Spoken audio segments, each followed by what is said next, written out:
how it do, how it be, how it is, everybody. Welcome in and welcome back.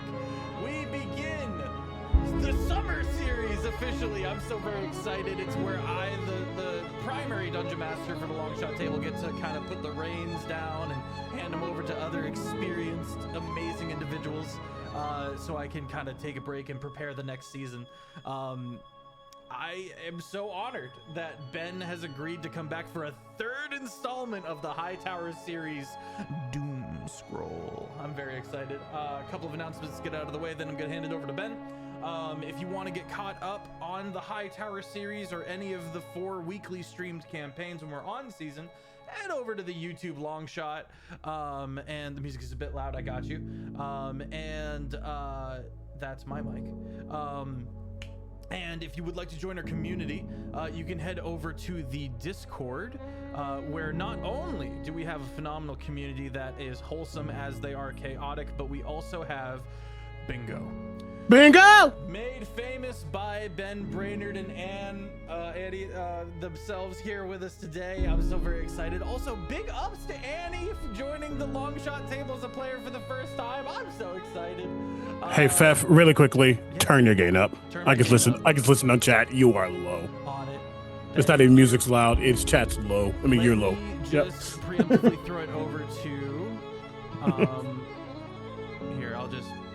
There, I should be good to go from here. Okay. Yeah, if you want to join our community, you can head over to the Discord where we've got Bingo. We've got an amazing, wholesome yet chaotic community. And if you want to get caught up, you can get in on the YouTube. And without further ado, let me throw it over to Ben Brainard. Thank you so much, Ben. Hello, hi. Thank you all so much for joining episode 1 of the new segment of do I have a name for like the general, like you got brain games? Brain games are different. Brain games are weirder. Sure. Summer's on Laurent. Hightower Odyssey. The Hightower epic, the Hightower. There's no more tower. There's no more tower. Yeah. There's no more tower. Yeah. Oh, also happy Pride Month, everybody. The Laurent Chronicles. Ooh, the Lauronicles. That's what I was just The Lauronicles. The Lauronicles. It's done. The Lauronicles of Riddick. I'm excited. There's a lot of really silly shit that I get to do every year because of this, and it's very fun. A lot of my humor is fed by people like Douglas Adams and Terry Pratchett. And so if you are a scholar of The Hitchhiker's Guide to the Galaxy or the Discworld, then you might notice a couple similarities between some of the things that I say and some of the things that those guys say. This is an opportunity for me to build my own little Discworld, if you will, and expand on the lore, and do so very collaboratively. I like to pride myself on my ability to tell the story with everything that my players are suggesting, hence why there is an IHOP on this fantasy island. Yes. The interdimensional house of pancakes. It is a staple of the main city of Archid. I have a whole thing that I will be reading as part of the intro to this campaign that will include the background necessary to understand where we were, what's going on, and where we at now.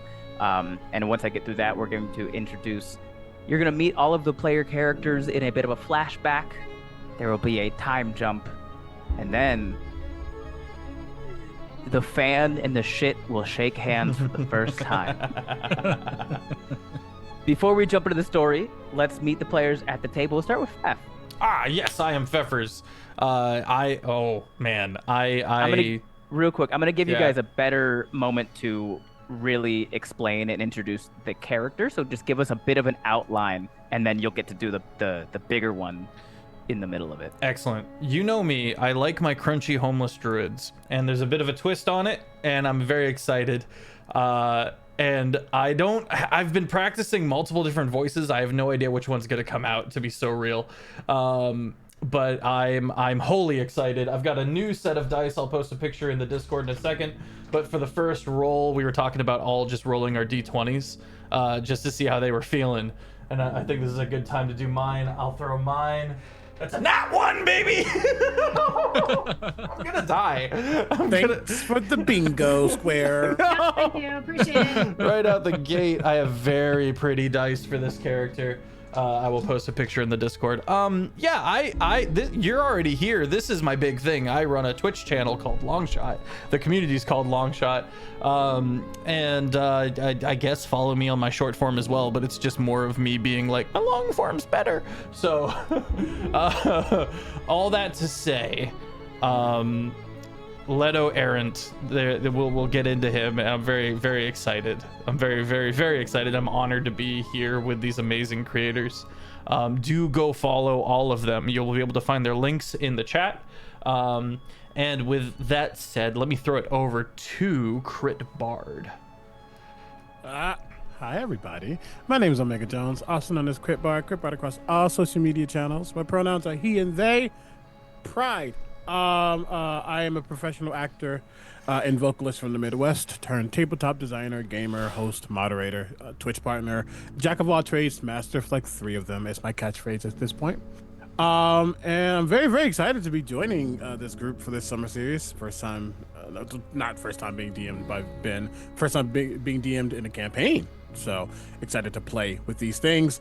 Yeah, and I am playing. I'll do the introduction, and when we get to the introduction, you don't gotta worry about it right now. I will toss it over to Annie. Oh my gosh, I'm totally not terrified right now. Everything's fine. It's gonna be great.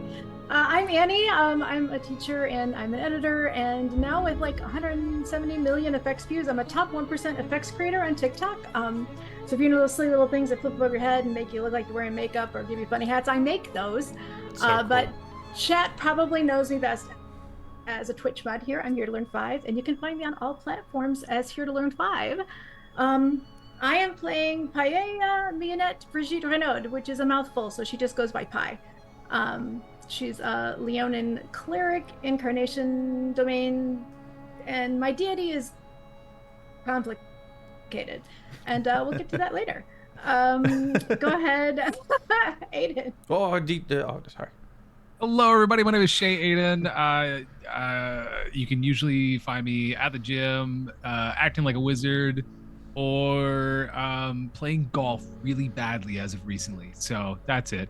I won't get into my character description too much. I will just leave you with this, as simple as it is. And yeah, I'm just excited. I'm going to do my roll really quickly to see what I got. I'll take a 13. I'll take a 13. Okay. I rolled a 17, by the way. Nice. Yeah. CB, Hey, what'd you get? What'd you get? 3. 3. Excellent. Excellent. Fantastic. Annie will carry us. We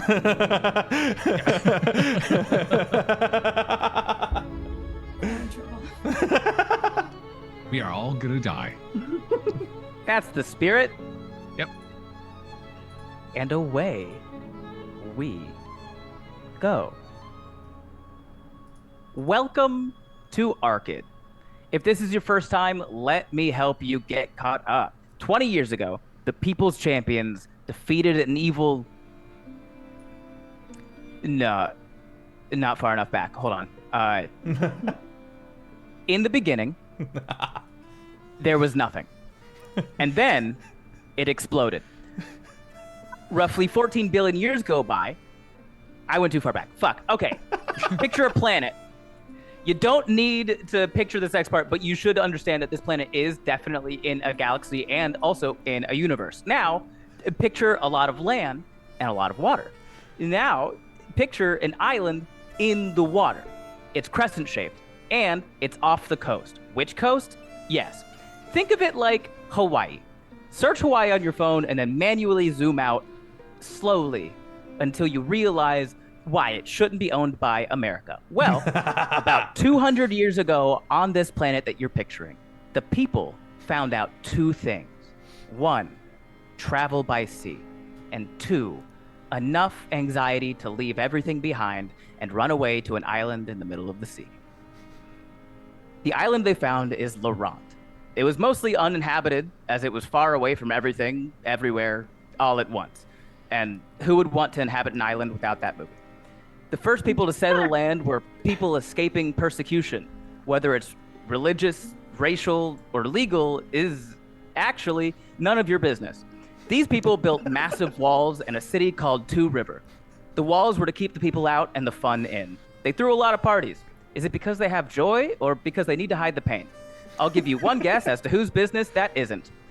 Eventually, more settlers in search of personal freedoms arrived on the island, and the capital city of Archid was founded. Now, picture a city. It's got stone roads, charm, old buildings, an IHOP. Are you picturing St. Augustine, Florida? Well, stop. That's weird. Does St. Augustine, Florida have stone roads, old buildings, an IHOP, a port, lots of tourist traps along the water, a college that has a better education system than you would expect to have, a fairly charming downtown, and a massive swamp to the south? Oh my god, is Archid just St. Augustine, Florida? Oh no. We should reach out to them, We're see gonna if we ignore can get a sponsor. They have the Fountain of Youth. We'll get it. It's in Florida? It's in St. Augustine, Florida. Of course it'd be in Florida. That's where Ponce de Leon went in search of the Fountain of Youth, landed in St. Augustine, Florida, and went, this is it. And then, fun fact, all of the natives in that area, that Taino, they left Florida when the white people came, and they're like, fuck this, we're out. They went to Puerto Rico, Really? and they became the first Puerto Ricans.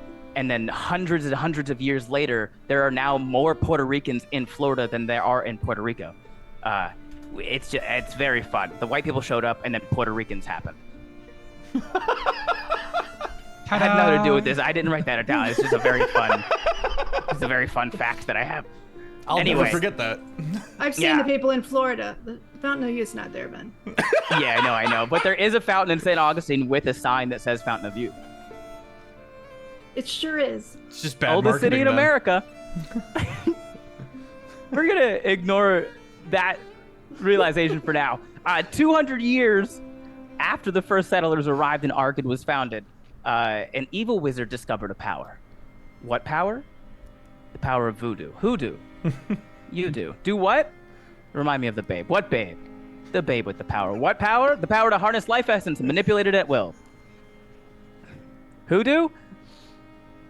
Sorry. Okay, no more Labyrinth references. We will get lost in them. This evil wizard was named Mincefire. He used this new power to violently overtake the city of Archid, and for 10 years he ruled over the city from his place in the Hightower. After those 10 years, though, he thirsted for more power and tricked some would-be heroes into unlocking more secrets of this power on his behalf. Little did he know, those would-be heroes turned out to be will-be heroes, and they defeated him. The city opened a school to teach this new power to anyone willing to learn, and also a few people who were unwilling to learn but were signed up by their parents and didn't really have a say in the matter. For 10 years, the city knew peace. And then, some nerd created a piece of technology that went all wrong and weakened the yolk that separates the planes. Is it actually called a yolk? Yes. Why? Because I said so. The planes started crashing into each other, and an evil god named Hunger wanted to use this chaos and discombobulation to take over the multiverse. But he was stopped by a new band of will-be heroes and also the nerd that caused the problem in the first place. 20 years later, the city has known quiet for a longer stretch of time than they have known in recent memory. It seems too quiet.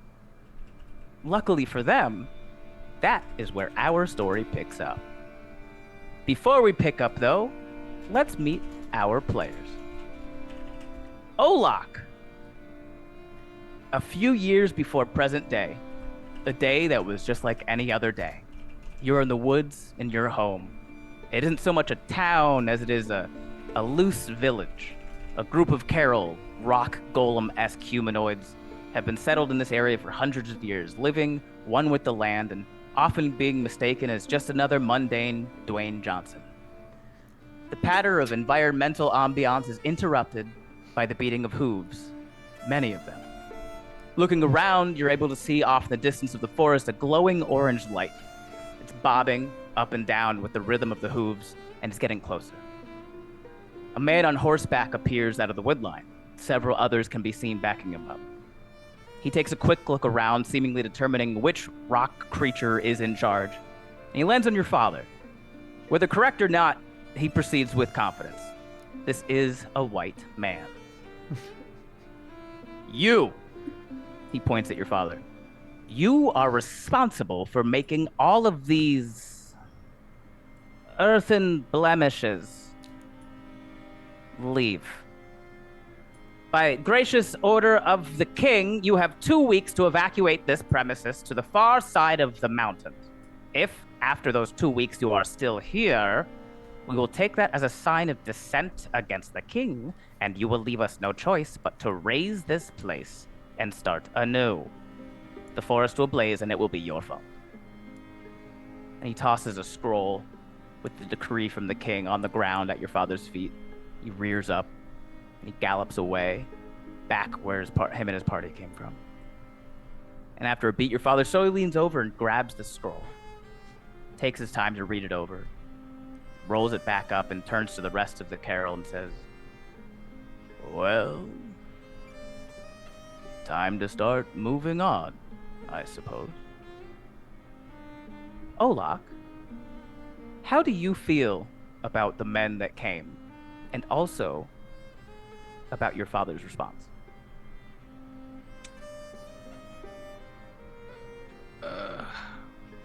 In character or not in character?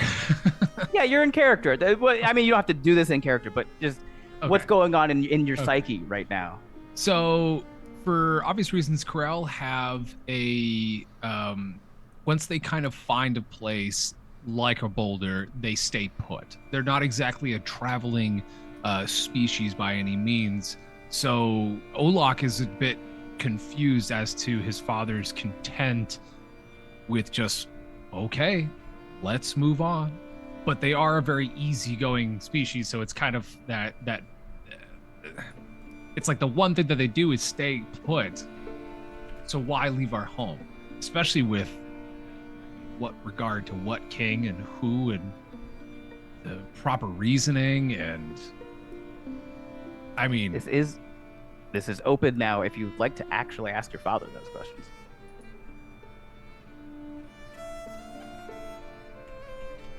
Olok will kind of slowly like reach for the scroll, open it up, read it himself. Olok sees no reason to leave. Why? Well, why not? If we stay, those humans will come back and trouble for everyone here, including the planet.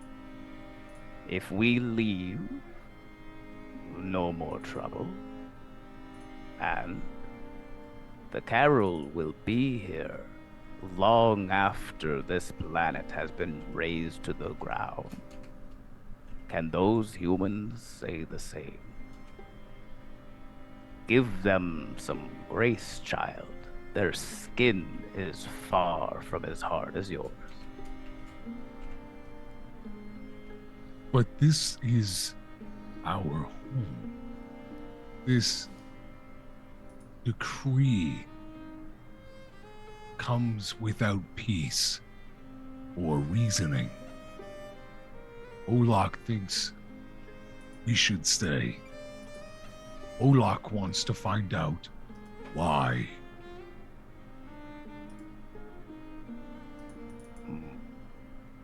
How old are you now, Olok? 70? 75. Still a young man. One day, perhaps the wisdom of age and stone will rub off on you. Until that day, I will be moving.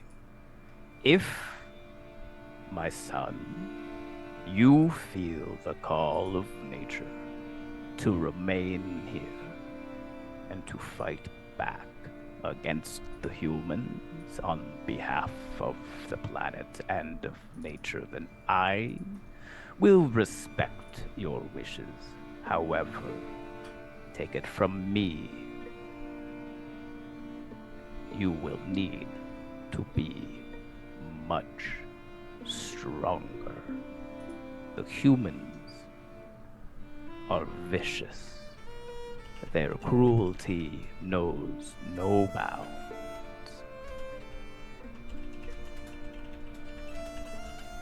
And I'll kind of clasp hands and bow.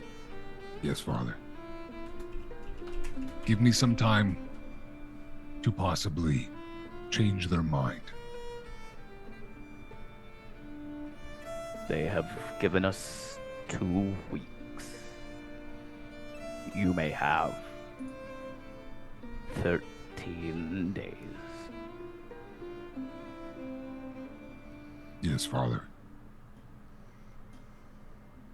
During those next 13 days, if you were to have tried to scout out the human civilization, if you were tried to gain some information, some insight on who these people are, what they want, and what they do, what you will have found is that your father was correct in saying their cruelty knows no bounds. The more you learn about them, the more you find out that if people don't leave, they are removed. Things are burned down. The empire grows. Oceans rise and empires persist is kind of their motto. And they continue to move. You even see machines they've built that can drill into the sides of mountains. But also, Damn. you hear tell of a school that teaches people to harness a secret power inside of them that has been known to allow some people to break out of massive prisons and fight entire armies single-handedly. It's a school in a city called Archid, an island called Leonin, both of which you've never heard of before. But the answer that you are seeking might be found there. Do you want to go to the school in Archid, Olok? Yes. It'd be weird if you said no. Okay. By default, I say yes. Not to railroad, but also you have to say yes to this. Okay. Olok, you do find a ship that does take people back and forth to the island. That you make it to the city of Archid. You sign up for the school. And we will come back to you in a moment. Letto! 30 years ago, you were just a young sea cow. You have the vaguest memory, though, of watching ships out at sea in a battle. Cannons being launched, explosions going off. It's epic. You remember a white flag being raised by the ships that actually looked more organized. And a cheer erupts. There's no way that this possibly happening in your formative years helped shape your desire to be a pirate, right? Well, I mean, Cops and robbers? No, more like cops and crimson lords. yes. Everyone in your life was absolutely shocked to find out years later in your early adulthood when you started jamming out to the Looking Glass's hit song Brandy. Your life, your love, and your lady. Well, that's the sea. You became a pirate. You joined a crew of remaining Crimson Lords. You lived on a ship. You hid out in the watery tunnels that carve out dark, damp, winding paths beneath and through the aberrant peaks. And your heart is filled with joy. Your soul feels warm. But something nags at you.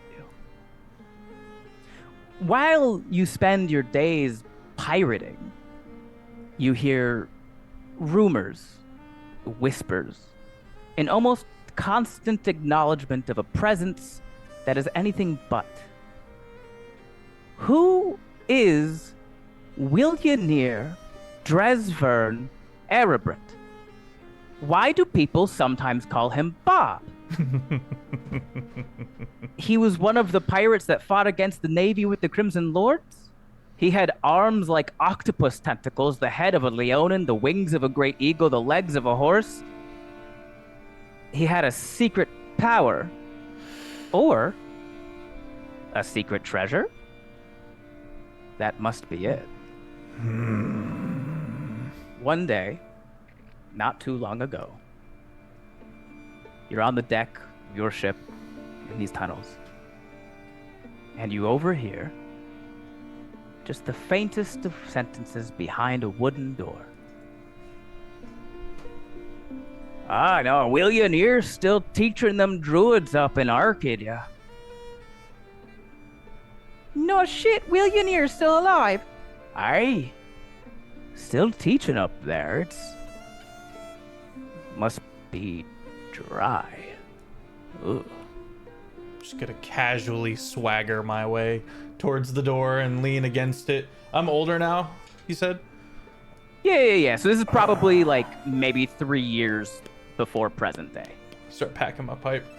Looking around, trying to be casual. You are anything but. Taking up the whole doorway. I'm just leaning against it. Yeah, the two pirates that were sitting and chatting just kind of stop talking and very slowly go.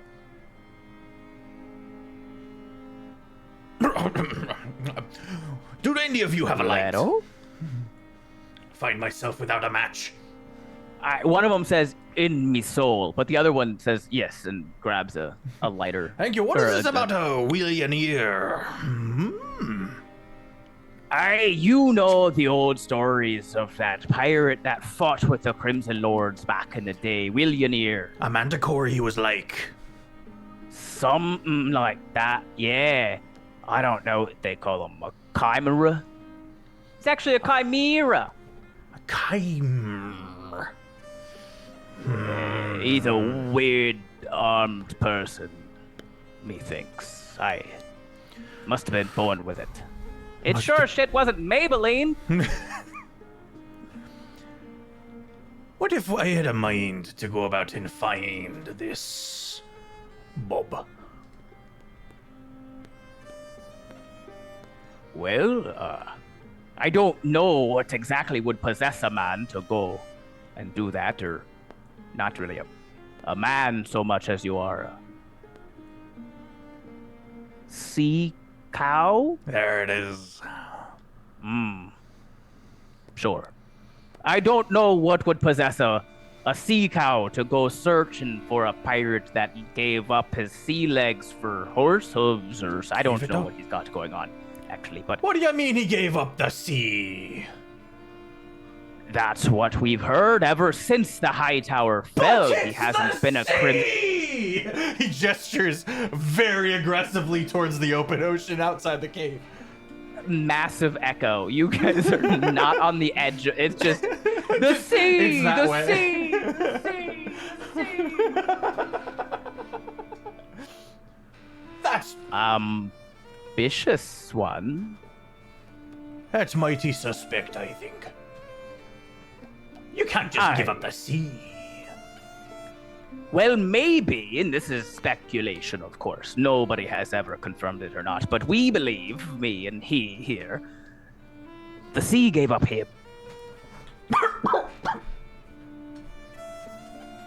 I clutch my sea urchin. It's the only explanation.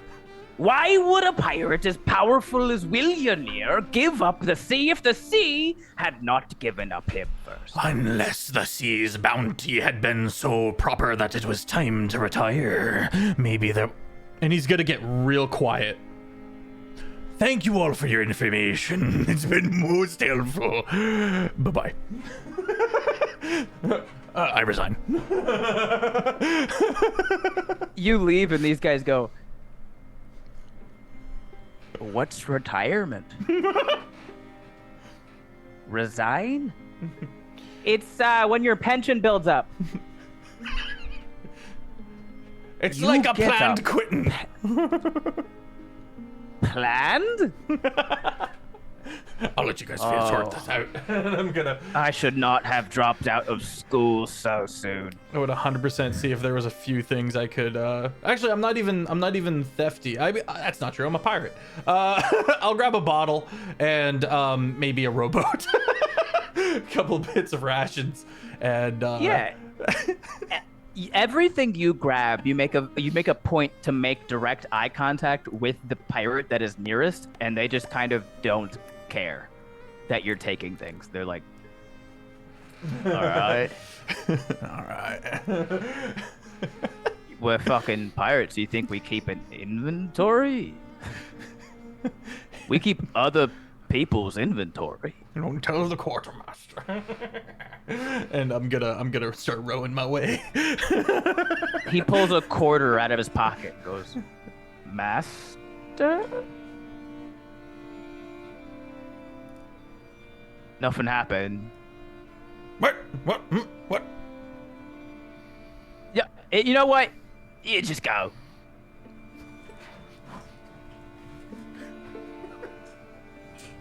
Everyone, they don't stop you. They don't say anything. They all just kind of like stand at the edge of the boat and watch you paddle away. And they do the dog thing, which is head slowly, like slightly tilts to the side, as if to say, huh? Look of intrigue and almost defying, like, how could you give up the sea? I must know, this is ridiculous. But a look of a subtler look of greed, as I set off to go find out what's up with this Willionaire Dresven Arabret, Who sometimes is known as Bob, although there doesn't really seem to be a pattern or a rhythm to it. I must find that answer as well. You make it to the docks, and you would know about the school. You're not completely cut off, but there's a big... What would be your path? Would you go directly into the main big building out front of the school that looks like it's meant for the people to walk in first? Or would you specifically look for a building that looks a bit more piratey, druidy? If I've already got my destination, then I would 100% just scope out I would work from the woods in. I would work from nature inward, and soon I'd be scurrying around as a rat, looking around at buildings and kind of getting the feel for the city. I don't know too much of the city itself at this point, but I think I eventually would be noticed as a just sitting there, like, humanly, like, rat paw on chin, trying to piece together.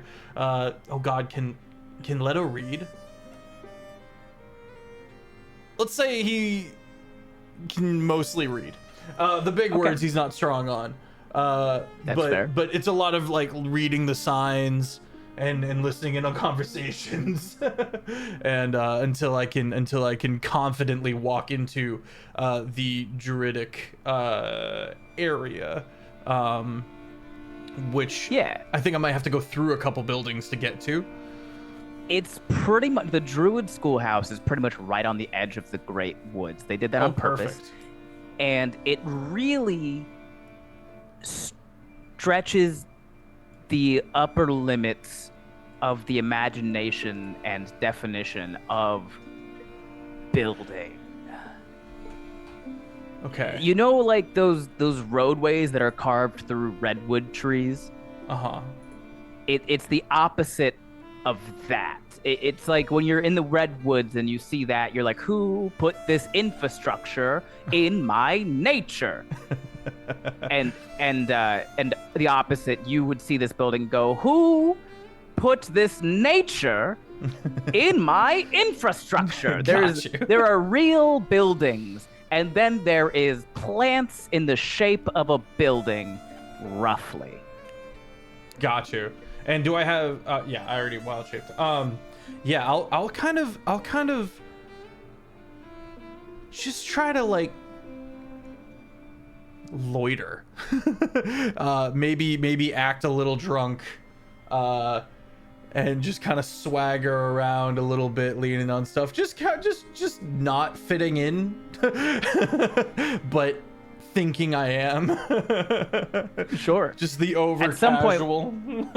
While you're loitering, Mhm. the school, the class actually lets out, and just like a bunch of Druid children, mostly children, or you have like a couple adults, and then followed by just like a very older, his mane is starting to gray a bit, a Leonin, who looks to be the most in charge here, as these kids just kind of run out and they form a meditation circle in the woods, and you hear the Leonin go, "All right, kids, you know the drill. Sit, think, don't engage with that though. Just allow the thought to be thunk, and then don't expand on the thunk. It has been thanked." Aye. I will get up, kind of make a notion of like kind of dusting myself off a little bit. Oh, I'm so sorry to interrupt. No problem at all. Who might ye be? Lean back while putting the arm forward, and say, I'm Letto Errant. Is well He'll to make stick your out. acquaintance. He'll stick out his hand, and at the moment that it meets your hand, his whole arm turns into an octopus tentacle, wraps around your arm, and then once around your waist. And then he pulls you in and goes, "I don't know who sent ye here, but if ye not here for education, ye will get one lesson from me for free." 'Tis exactly why I'm here, though I might be a little old. I might have misunderstood the nature of this fine establishment. I've no ill will at all. I'm gonna roll a deception if that's all right.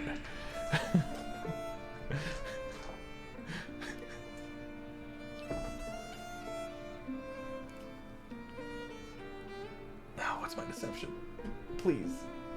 That's the face of somebody who rolled high. Oh yeah. Okay.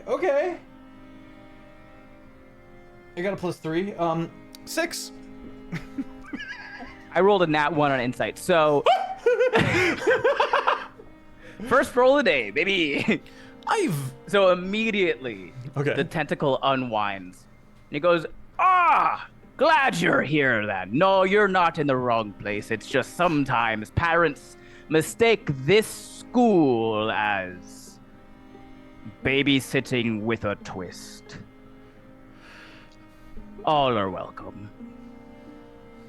You're here to learn how to do cool shit, eh? Then he sticks both arms out, and one becomes an octopus tentacle, and one becomes like a bear arm. Something of akin to it. I don't know about the individual limbs, though. I can see why they call you the Manticore. Who calls me that? Please, you're of legend! And I'll go into a little bit about what he knows to be about him, but I'll wax eloquent. Right. No, I appreciate the energy you're coming at me with. Oh, but sometimes, and truly sometimes, I just prefer to sit and be quiet in the woods. So, too many words. That's what I'm saying to you. Noted. I like it. If you're here to learn, You may join this lesson. We are meditating with the monks. Can I smoke my pipe? Aye. Aye. As you sit down with, like, it's mostly kids. It's not all kids, but it's mostly like school-age children, and then a few adults that are just here to learn, trying not to be embarrassed. And as you sit down, the monks also come out, and again, it's mostly children, but with some adults. And then there's like a flash, like a blur, and you look up, and there's a bat humanoid hugging Willionaire and just going, Bob! And he goes, not. There it is. Hello, Maisie. And we will come back to you. Rick. A few years ago, you're in your hometown, your home village, what have you. You're working as an assistant to a wizard. And I very much want to describe this wizard as being surprisingly smart. Not in the sense that you're like, whoa, this guy is smart. More so in the sense that every time he is smart, it is surprising. Bumbling is an adjective that has been used for him. And you're an assistant in his tower, as wizards have it, but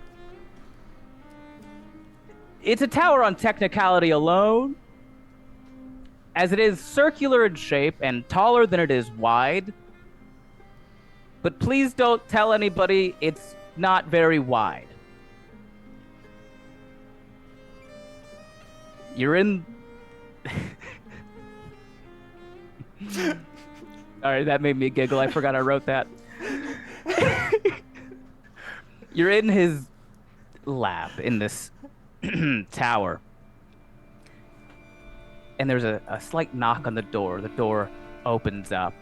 And another wizard that spends as little time as possible in this tower for one of two reasons. Either one, because he does not respect the wizard that you work for, or two, it is simply just not wide enough for 3 people to be in here at one time. Either way, he doesn't come in here much. He just comes in with a bit of news here and there.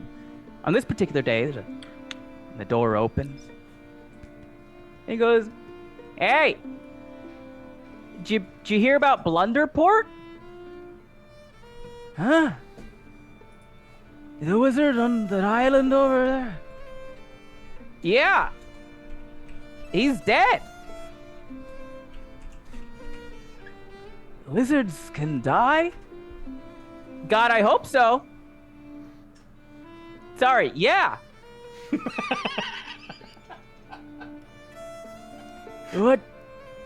What got him? Old age. Same for you, sir. Nothing. One day. I think at that, Rick has been sitting in a stool, currently reading a book, because this is the point in whatever machinations or experiments that they are doing where you just have to wait. You just gotta let things sit for a second. So he's currently just going over the remedials, going over verbal, somatic, mechanics, just understanding the concept of wizardry and all that. But as they're speaking about this Bumble, almost call him Bumbleflower. Blunderport. Thank you.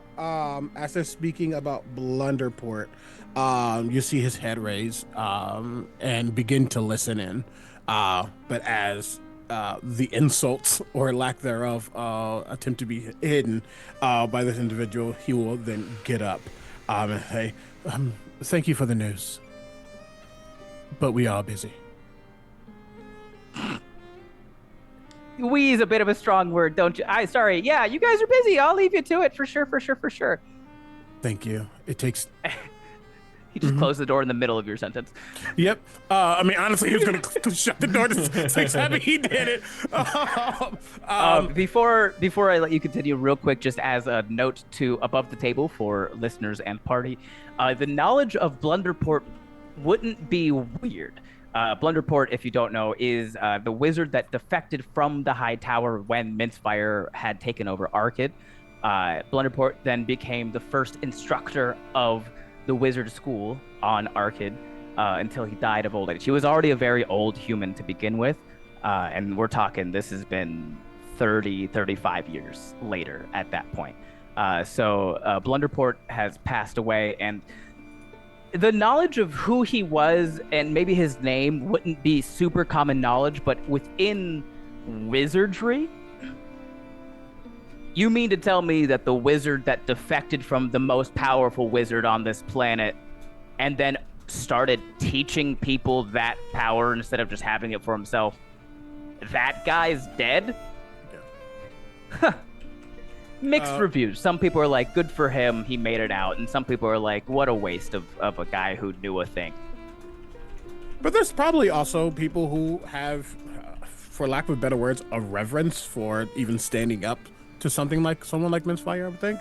So I think in that, as the door closes, Rick, who I'll describe as having a lighter brown skin, hair currently pulled back up into a bun, wearing some type of garb, something simple, assistant's robes, the ones that they just give you to have because they don't really matter because you're an assistant.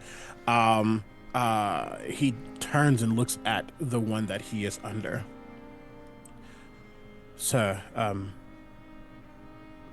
I don't claim to know everything about this Blunderport, but I assume that such a death should not be made into a comedic moment. Are you okay? Yeah, no, I'm fine. Blunderport is the one that's dead. Why? Oh, why would I be not fine? I just assumed that he's probably a legend in some capacity. Considered what he did, considered what he attempted to do with the school. Yes. You know, I went to elementary school with that fellow. He did not. This man just says stuff and hopes to God nobody calls him on it. And I would say that you have worked with him enough to fully recognize most of the stuff that he says about his childhood is not real, and probably shouldn't even say anything because he's just going to argue with you about it. Oh, for sure. I think at this point it's just letting them have it. He'll put his scroll or his notebook down with his quill. But he told you for a reason. Is there something we should do about it? I doubt his death means all wizards are now going to be scrutinized or whatever might come from that. Well, you know what I do is I just don't listen to people when they scrutinize me. And quite often, I don't understand when they do either. This is why you are the teacher and I am just the student. I will take those words to heart. Question. If he's dead, who's teaching?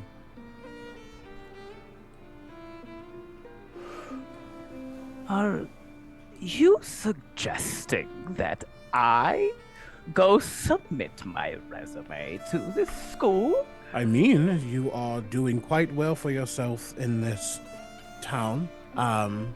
But if there's an opening, I would assume. You flatter me. And hey, the one who is their elementary protege, you would think you have an upper hand in getting this title, if you want it. If not, we can continue working on Magic Missile as much as we need to. Sorry. he like pauses and stares off into space for a little bit. It's like towing the line of an amount of time going by without him moving or speaking right before you start to get concerned that he's just died right there. Mm-hmm. And he goes, No, I could never. This town needs me. I'm on the brink of discovering something cool with Snails. snails. Yes, the way that their shells can be quite a protectant. I'm sure you're going to make another variant of the very remedial shield spell based on a snail, correct? That could be great, or what could be greater is being an instructor at the school. And then teaching those individuals to make this variant of the shield spell. And perhaps the 50 people who live in this town can then become 500 people or students. Thus, your expertise gets out faster. Am I making sense, or do we need to go? I've just thought of something. Oh, heavens be! I would love to know exactly what you've thought of. Education. Oh my god. Poor Rick. These people need education. I will stay here and educate the people of this town, but I heard from someone that there's a new teacher in a school far away, and maybe they've learned something that, and I know this is a stretch, but maybe 100% a they've stretch. learned That's okay. something that I haven't. Mm-hmm. But I can't go there to learn it myself. These people here need me for I have education. a suggestion, if I may, sir. I don't want to overstep my bounds as a student. Perhaps I could learn whatever it is to learn from this new teacher and then bring it back to you. So then you can now educate the masses further. Your expertise is one of a kind.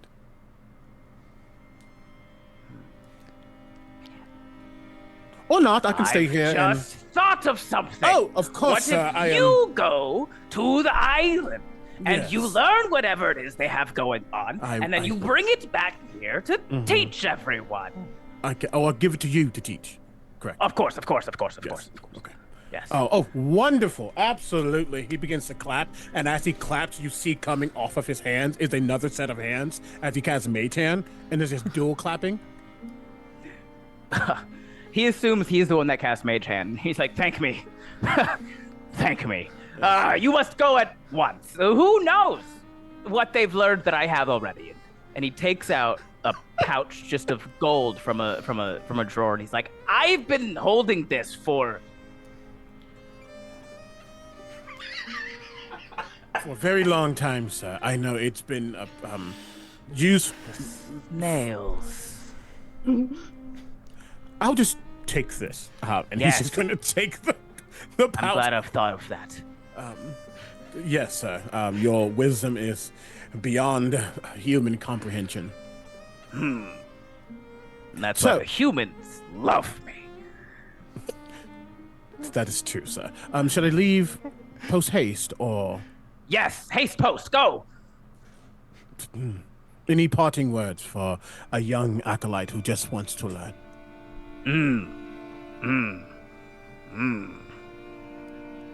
You know, silence is also a virtue. I will take that to the heart as well. I've just thought of something. Silence. Take that to virtue. It will remain here, sir. He doesn't even know the silence spell. It's just. Thank you. I will come back with more information as I can. Yes. Enjoy learning about snails. I'm teaching the snails about me. As the door closes behind you, you just hear from him, "See you tomorrow," because he's completely forgotten what all is going on at this point. as the door closes and he hears that, this very I'm not gonna say soft expression, but this individual's face just falls. Just Vera, if I have to come back here, I will absolutely. Never mind. We are going to learn. Let's learn. Meow. Cat hops onto my very small, slender, long-eared cat with bright, almost opalescent eyes. Sits on his shoulder. He just gives it a little scritch. Says, "Don't worry, you're much smarter than he is." And he will begin to head towards whatever destination he needs to go to get to this island. Yeah, it would either be by boat or the nearest town. If you would probably, honestly, your first thought would probably go to the other wizard that you know secretly respects you much more than the other guy, and work on some sort of like teleportation. Either way, super easy to get to Errant, and really easy to sign up for class. And the wizard's schoolhouse is technically a tower. Technically. Yes, and it is a circle. It is much wider than the previous tower, which is impressive because they did also do taller than wider, but it's like at least triple the area, the girth of the and it's also bigger on the inside. Oh. Yeah, that makes sense. Like your first time in, you're just kind of like, oh, another one, and then you open it, you're like, oh, magic, and then your cat sneezes. You might want to go away just while we get acclimated. Meow. And then he jumps off and goes to find a spot. Yes. I think as they're walking away, he just like flicks his wrist and they kind of disappear.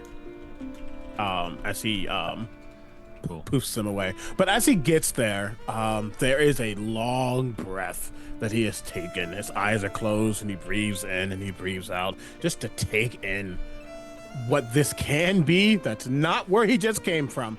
But also just time to learn.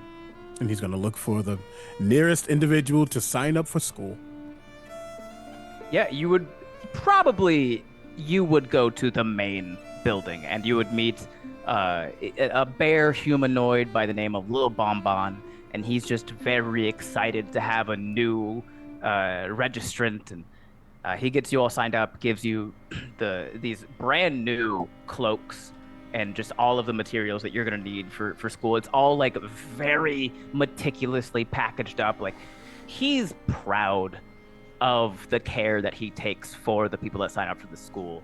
And he leads you to the wizard schoolhouse and introduces you to the new wizard instructor. He's a white dragonborn by the name of Morgan Leve.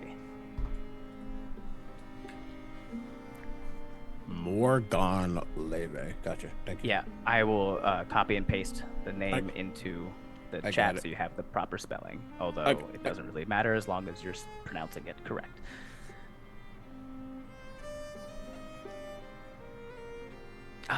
He will. I forgot to mention this at the beginning. If there's at any point you recognize a pop culture reference and you call it out first, you get inspiration from it. Okay. I mean, this is clearly Morgana Le Fay, but still. It is. You get. There are technically two references in here. Morgana Le Fay, one of the first wizards in was the Knights of the Round Table as King Charles. I'm totally messing up the names, but yeah, yes. One of the oldest magicians, wizards, sorceresses ever. Yeah, ever. Merlin? No, Morgana. Oh, my apologies. Morgana Le Fay. There's a second pop culture reference in there. Cool. But Laufey is the Jotun. I know things. I'm playing the wizard for a Jotun? reason. Well, he's not the Jotun, sorry, but he's Norse. Either way, Getting to Not the reference I was going for. Oh, okay, interesting. Love that. That will be out there if Twitch chat gets it right, then I will give it to one of you at random. I mean, I got one, so I don't need it. Either way, he will. I think he's speaking of you, Loki. It's the same one. No, not Loki. Oh, okay. Morgana is also a character in the Marvel MCU as well, by the way. She is a villain of Thor. Oh, yes. Laufey is Loki's mother. Leve. Either way, we're gonna get into a whole tangent. Gets to this individual. Greetings. My name is Ric Femine II. You can call me Rick. I am going to be the newest student here.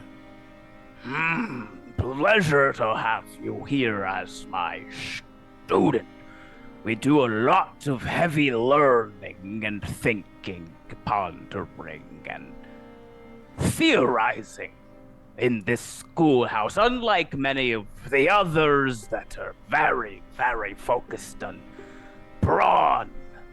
This is a brain space. Do you think you have what it takes, Rick? The mind can be a wondrous thing, what you can unlock with just thinking. I would rather learn and understand, then apply. Wonderful! And he snaps his fingers and the illusion drops, and you just see there's like 5 or 6 other wizards also just in this main room, and the whole bottom floor is just like magic chalkboards. And they theorize with illusion, and if they ever go, aha, then they take chalk and they put it down for forever on the chalkboard. So like there's just, and as soon as the chalkboard is full, it's like a rotating spiral that like a new one appears, and they just go spirals all the way up the main chamber of this tower. And there's just all sorts of like theory, and it's not all necessarily magical theory, but it's just people who love to fucking learn and apply that shit. Takes it in, turning around, kind of going into a circle, just really taking in the scope of what this section of the school actually is going to be. But he looks back to Morgan.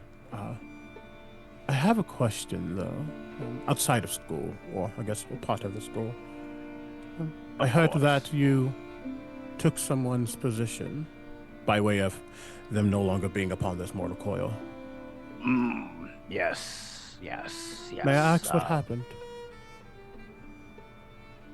Well, Blunderport died. He was mere human after all, and lived through an incredible amount of stress as it is. Life in the Hightower, I can only imagine, weighs on the soul of a man, and to rise above that and defect, then turn around and educate the community so that it may never happen again. Well, that is at least 3 lives lived by one man. But one would think Anyway, that... natural causes. I see. One would think, though, that being able to harness such power and give it to the random individuals of this world, isn't that potentially asking for history to repeat itself? You have struck upon something indeed. And he goes, and there's a pillar. Theorizing, small, as we say. Of course. There's like a small lectern kind of in the dead center with a book that's open. And he just like flips through the pages of it. And then he touches one thing on the page, and the chalkboards all start shifting around, and one of them like pops out and slides all the way down, and it's just philosophy. It's a massive chalkboard full of philosophy, and the ideas of, does educating people on these new powers mean that history repeat itself, or is the spreading of wealth the thing that prevents history from repeating itself as it is? Tyrants do often attack education first, but also, what if we educate the tyrant? And even at the end of the day, do we have free will? Is the universe the one deciding that history repeats itself because the universe has gotten bored of the new shows and wants a rerun? Who's to say that what we are doing right now, or what we may not be doing right now, has any effect on anything ever at all? You can see that Rick has taken all of this in with his keen mind. He is absolutely jotting all of this down to understand it for later. And he says, I think I'm going to like it here much better than making remedial spells based off of snails. That was like first chalkboard stuff. I'm aware. Oh dear. You're home now. Aw. And There's we will leave smile. Rick to absorb as much as he can before his brain explodes. Pi, we're going to get a little bit into your story and then take our first break. 20 years ago, some nerd developed a device that went awry and weakened the yoke between the planes. And when that was happening, you, in your hometown, in your home plane of existence, a small little village in the swamps of the Sunton Isle, at 6 years old, got a little bit of a glimpse into a rift between the planes. And what you saw was 5 heroes, and also a cat and a flying alligator fighting against a god. And just as quickly as that rift opened up, it closed. And for the next 18 years, that is all you ever got to see or hear of life outside of what you know. Until one day, you're walking by a stream outside of your village, because of course you would never drink from the wells in the village. Very skeptical of that. And you look up from your drinking spot and you see, just a few feet away, floating a few feet off the ground, an alligator with wings staring at you. He gets a bit closer, until he's right next to you. You could just reach out and pet him if you wanted. I'm gonna try it. You reach out. The moment your hand makes contact with the top of this alligator's head, you hear a and you are not where you thought you were. And that is where we'll go to break. We'll pick up with what she sees on the other side. We'll be right back. And we return. Welcome in, everybody. Hi, if you're just joining us, we are just coming back from our first break, about an hour or so into the session. This is an annual summer series that I run on Sir Feffers' channel here. It is all homebrew.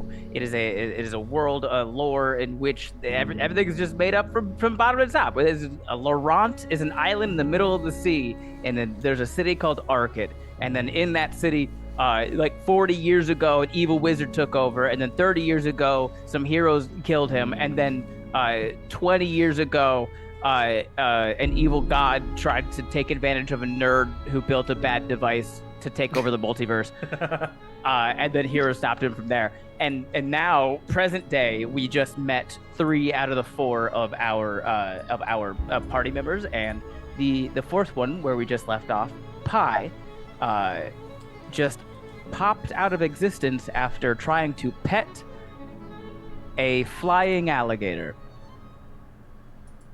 So that's where we'll pick up now. You find yourself sitting on a wooden floor. Looking around, you see tables, chairs, bar stools. You're in a pub of some sort.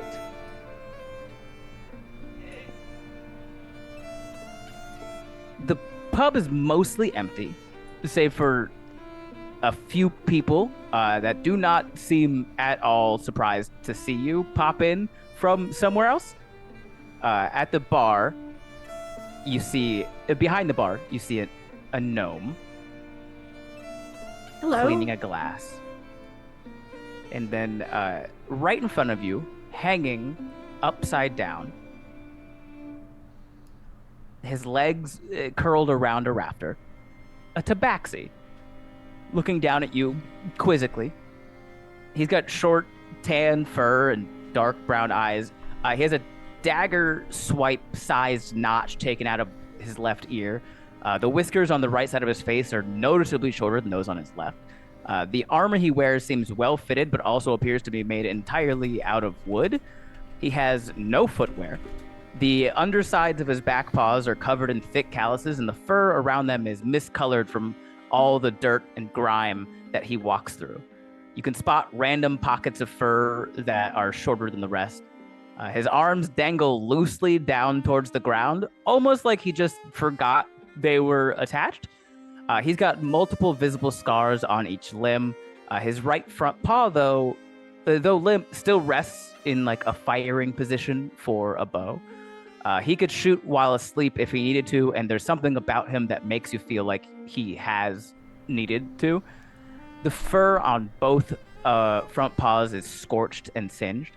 If he has ever had a second thought about anything, it's not about playing with fire.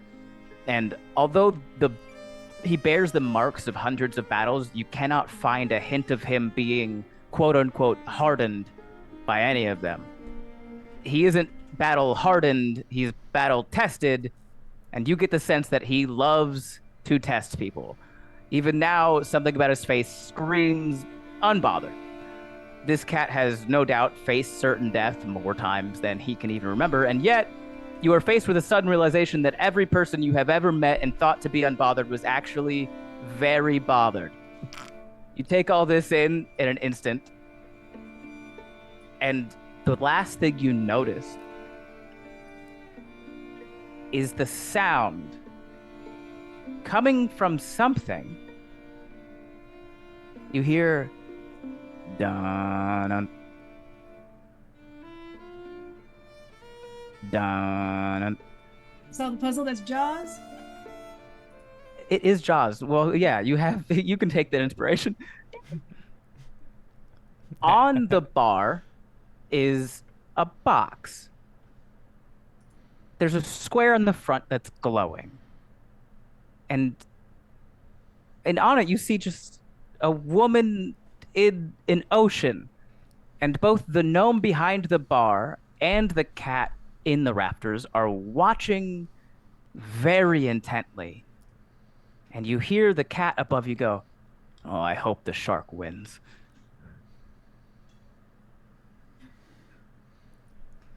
Okay. At this, the gnome looks over, regards you for the first time, and says, "Oh, again? Who's this?" And the cat above you looks out and goes, "I don't know, but she's touching the lava." How do you react? Well, the first thing that happens is when I do look up, I am going to startle rather quickly. I'm going to do something along the lines of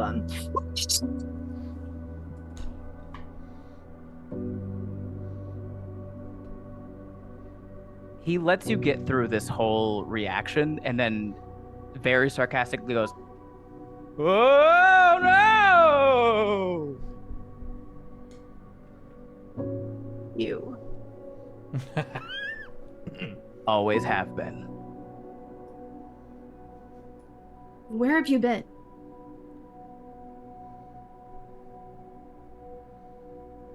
Yes. And then I'm going to start finding things to pick up, and I'm going to start throwing them at him, as in, where have you been? He's just listlessly dodging them, and then the gnome behind the bar goes, "Oh, whoa, settle down, please. I don't want to have to..." Well, I'll be honest, I don't really buy it. I mostly just steal stuff and bring it here from the material. It doesn't matter. I don't want to go through all that again. I can only pop in and out sometimes for short periods of time. Do you know how hard it is to drag a whole bar stool through a different dimension? I do. It's hard. What are you talking about? What? The bar stools you're just throwing at Mentiroso. Look, don't get me wrong. You're not the first person to pop into the pub here and start throwing shit at the fucking cat. But every time it happens, I do get a little bit upset because I got to go replace the broken thing. And he won't do it because he says, not my fault they have a vendetta against me. It is kind of your fault that people have a vendetta against you. Yeah, no, it is. It is. It's 100% his fault. I know him. I have known him my entire life.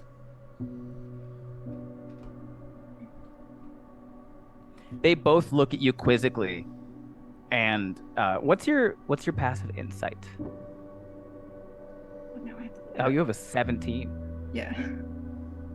Okay, so with a passive insight of 17, you see just a flicker of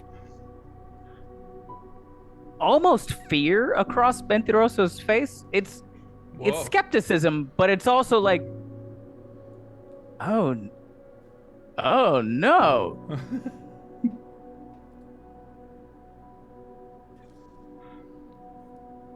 No, you're not mine. Like, You're a Leonin. I've never no. No, she looks for something else to throw at him. No. Listen, I know you because you started out as a demon.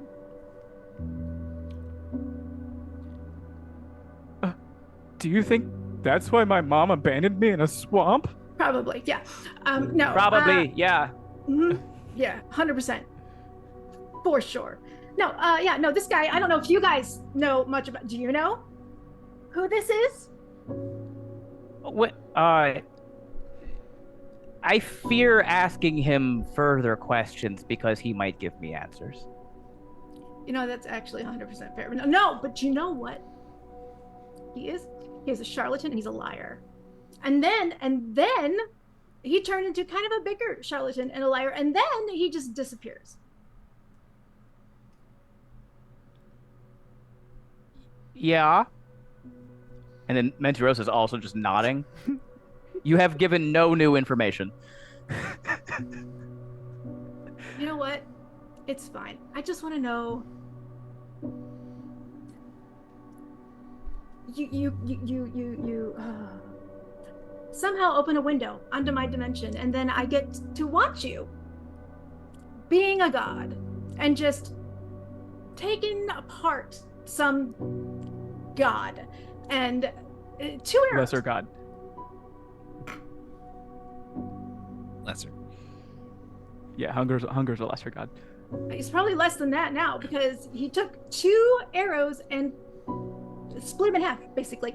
And then he splits them in half, he bops them through some other dimension, and then mine closes up. And then you know what happens after that? I wake up with magic that I don't understand. Sick. It's not sick. My mother was sick, but it's not sick. Where were you? I thought you just said you saw me. I mean, after it. After that. Oh. When you imbue somebody with magic, typically you stick around to tell them how to use it. Listen, I have imbued so many people with magic, and I have never stuck around to raise it. Practice safe imbuing.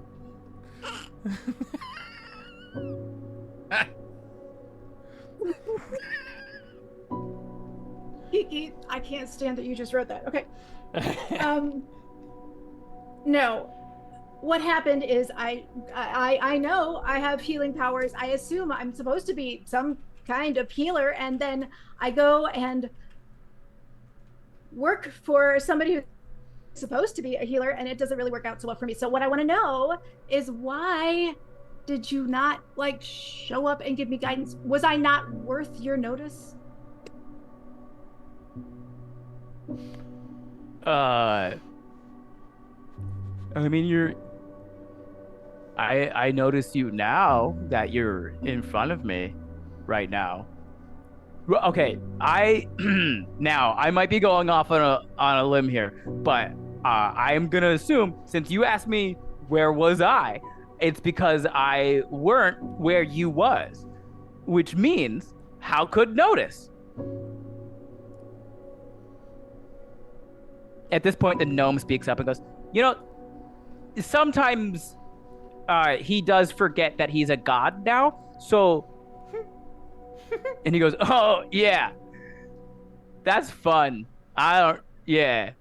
And Daedra goes, so, okay. Let me try to understand this. Are you saying you are a fledgling cleric of that? Yeah. I'm so sorry. Yeah, me too. What are you guys apologizing for? I'm great. I'm the god of the bite. It's the god of the bit. You just refuse to read it. Tracks. Sure. Look, everyone I bite will have been bit. That's... All I know is you have an awful lot to learn about being a god, because you're doing a bang up job of it right now, buddy. Thank you. I love bang up jobs. But listen, how could you come in here and tell me that I have an awful lot to learn? Where are you right now? I actually have no clue. I just showed up here. I went to touch the alligator and I'm now here. Classic. That's classic. No, that's for sure. Yeah. People touch the alligator and end up places all the time. Sometimes he just bits them. Not the focus of the conversation, Manti. She's a cleric of yours. Like a follower. What? On purpose?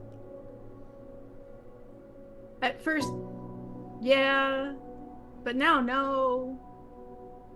But I suppose, yeah. I don't know. Nobody told me what to do.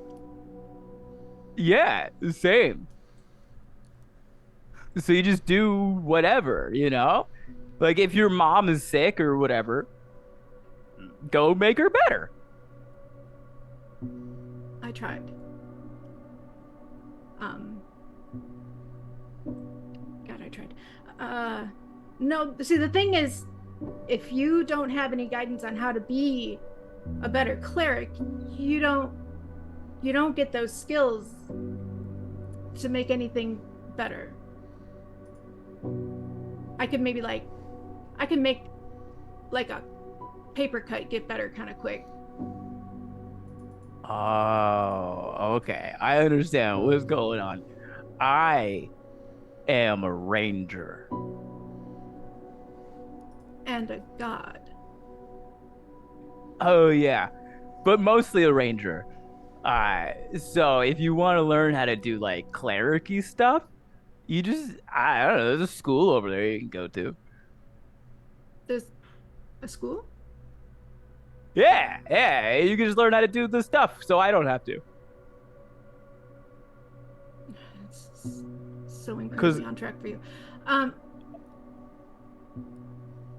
Oh, I'm sorry. Do you know another god that just lets their followers just do his powers? No. Is it because I'm lazy? Is it? I don't know. It really is, yeah. You know what? It's fine. It's fine. I'll go to whatever school and I'll learn what I need to learn, and you won't have to deal with me. It's fine. It's fine. Oh, Just okay. Send me there. Send me there. Can you send me there? I don't Yeah. even know. Like right now. Do you have something else we need to be doing right now? I I could tell you all about myself. I could tell you about like my childhood in the swamp, and I could tell you about all the crazy stuff that went down there, and Wait, which swamp? the one on the Sutton Isle.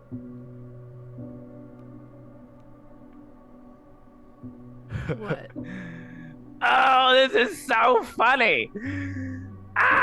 You think I'm a demon because I was just having fun.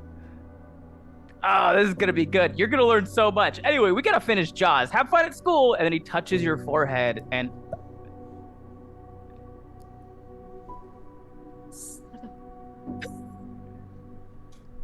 Hey. and you're directly in front of a badger humanoid in Okay. very clean. It's a very clean cloak. It looks like it's well taken care of. Clearly has the emblem, the insignia of some prestigious business or location or school, perhaps, and he has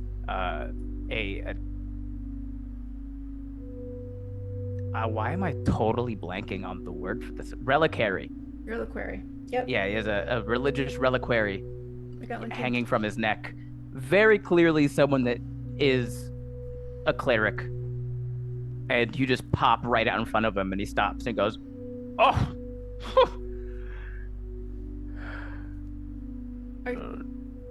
hello, hi, hello. Is this Did the cat bring you here? Yes, the cat brought me here.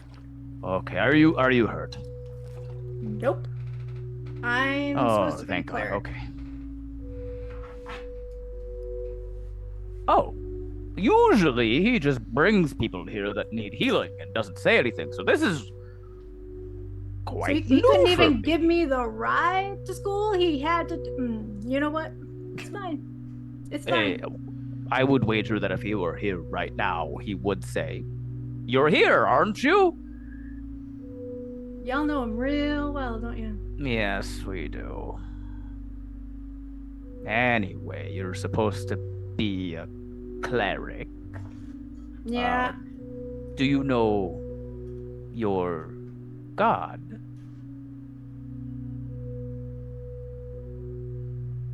Yes.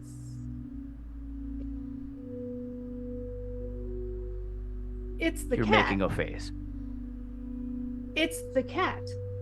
It's the cat. Yeah, it's the cat. The cat is your god. I wish I were lying to you, Badger dude. There's panic. He's panicking. He's like looking around for someone, an adult probably, is what he's.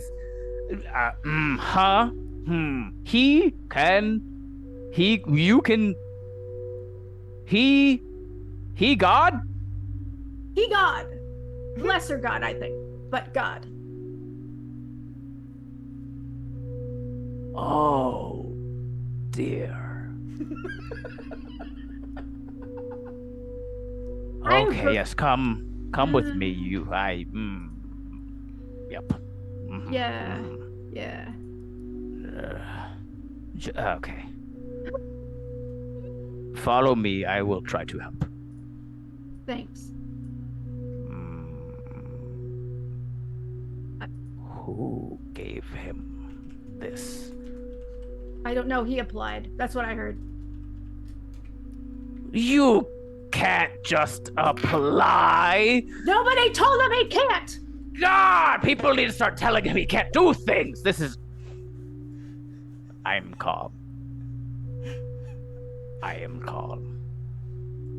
My name is Cleric Chuck. Nice to meet you, Cleric Chuck. It I'm is a pleasure to Pi. meet you. My name is Pi.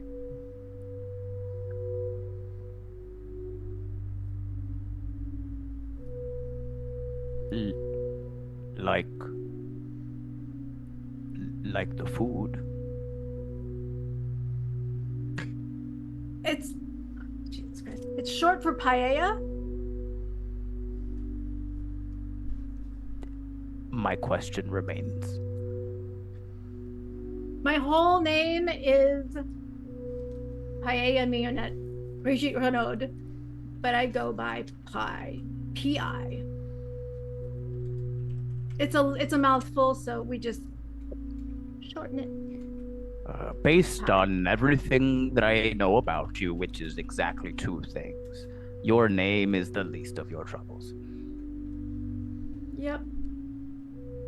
Okay, come with me. We'll get you to Little Bonbon and signed up for this school so that you don't accidentally blow up the universe. I don't even know what possibly he could. This is okay. You know as much as I do. Do you know how long I've been his cleric? Would you like to wager a guess? Oh, it would pain me to. You know what? I'll leave you in the dark. Just if there's a day that you really need to like get the old ticker working back again, let me know and I'll help you out. Are you from this plane of existence? Also, I would like to acknowledge how absolutely batshit insane it is that I have to ask that question. Is this, you know, I don't even know which dimension I'm in. I come from a place called the Suntanile. Do you have a place like that here? No. No? Okay. Wonderful. Okay.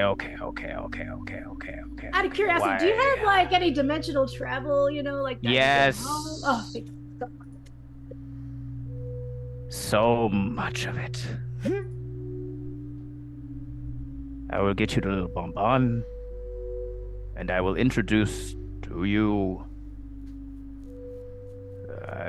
There's some Leonin that live here. Perhaps you can find a nice home with them until we can get you home. I'd appreciate it.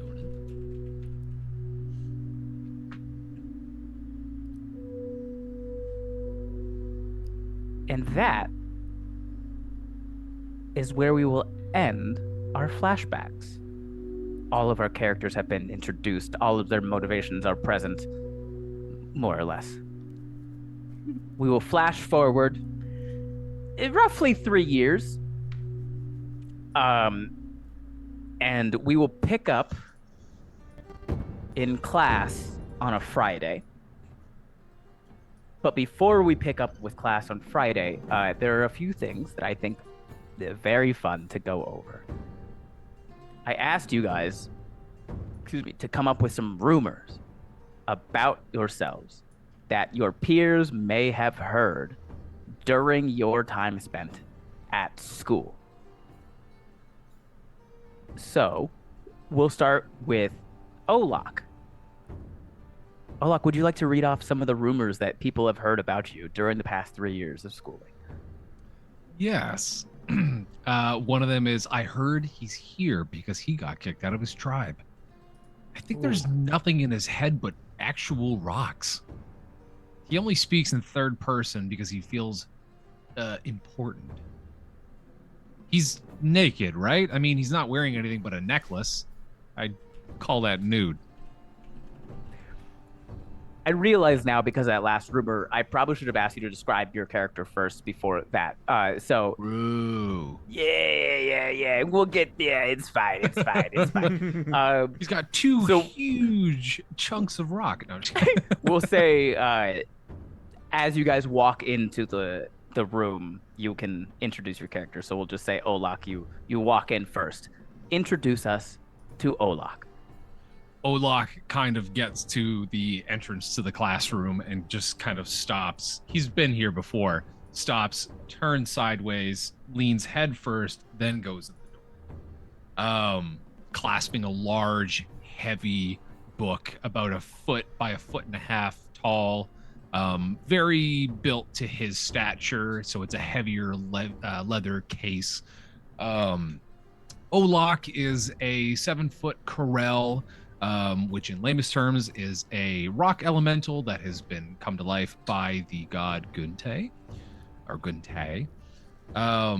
He adorns a large beaded turquoise necklace. He himself is just your average rock tone, grays, cracks, crumbles in some area with bits of actual turquoise vein in him himself, and turquoise is the healing stone. He's a very docile, gentle kind of giant. Third person speaking, he's a little smooth, but he's your walking boulder, adorning nothing but the necklace. Don't worry, he's smooth. And yeah. Well, Don't thank worry, you, he's Olok. smooth needs to go on the quote wall. Don't worry, he's smooth. I've just put a few questions in the Zoom chat for the rest of you if you want to just quick little things to help you. Yeah, I you. should probably do. So he's a Kerell. He is a monk. We've been through that one. We've been through that one, and we've been through that one. We're good. Yep. Okay. Cool. We will go to Letto. If you want to describe your character first, and then give us some rumors about them. So Letto is a Firbolg, nautical piratey background, and so he goes by the Sea Cow, but his full name is Letto Errant. Druid, crunchy boy, has to be reminded every now and then that the food is free, and he doesn't have to go and like grow his own food and or sleep in a hole in the dirt somewhere. Very, very crunchy druid vibes. He loves the sea. Huge unkempt beard with 2 kind of ties at the bottom to kind of keep it all in one place. A little pipe kind of pokes out. Can't see the mouth at all. And what initially would come across as a very grumpy looking individual, he's actually quite bubbly and charismatic.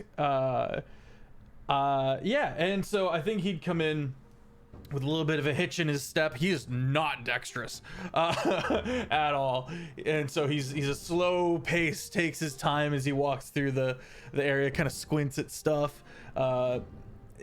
There's a certain air of I'm putting on an act at any given time. There's a certain wall of it's feigned idiocy, I think is the term I would like to say, is that people talk to him and they're like, oh, he's an idiot, and he wants you to think that. He is also an idiot. He's just smart enough though to be able to lie to himself. Just sharp enough to cut the paper, you know? Yeah. I think he would walk in with a bit of a hitch to his step, putting out his pipe. People kept getting on him about that, and about the whole indoor thing. And he's gonna sit down at one of the tables, kind of look around, and bring out his sea urchin and put it on the table and feed it little bits of fish, before eventually turning and seeing you. Have we Olok, have we met before, or is this first time meeting? You guys would have been in school before, so I guess I should have said this out loud, not just in a message to you guys a few days ago. At this point, post time jump, the way that this school works is it groups together students that are advancing at relatively the same pace, And so you guys have been a team before. Many of the tests to move forward are done in the arena, either as a team or against each other. But you guys, and there's also 4 others that were grouped together that are advancing at relatively the same rate as you 4. So you guys are like Team A, and that's Team B for the speed of advancement. So Olok is the oldest of your group, but the other 3 of you are roughly mid-20s to early 30s, somewhere in there. I know Olok does age slower, though, so even at 75, he's still not Middle that age. much. Yeah. And the other group is roughly the same, like 1 older guy and then 3 younger people, and they're already in the room. And Olok is massive, right? He's big rock boy. So I imagine 7 he'd foot be tall, big boy. at the back to not obscene. So I'm gonna kick Nah, it in the front back row. with you. You want to be front row? No. Okay. I can see that. Yeah, I'm gonna come and look around and kind of take a spot up in the back row.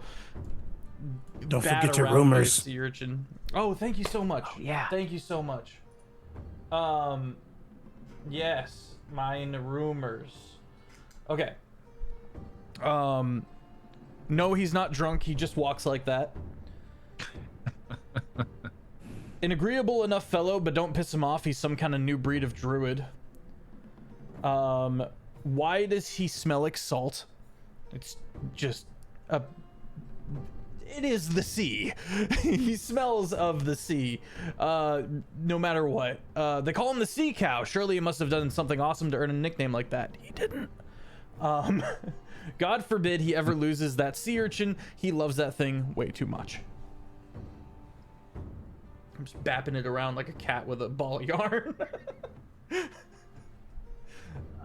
This is one of the shared classrooms that is attached to the arena.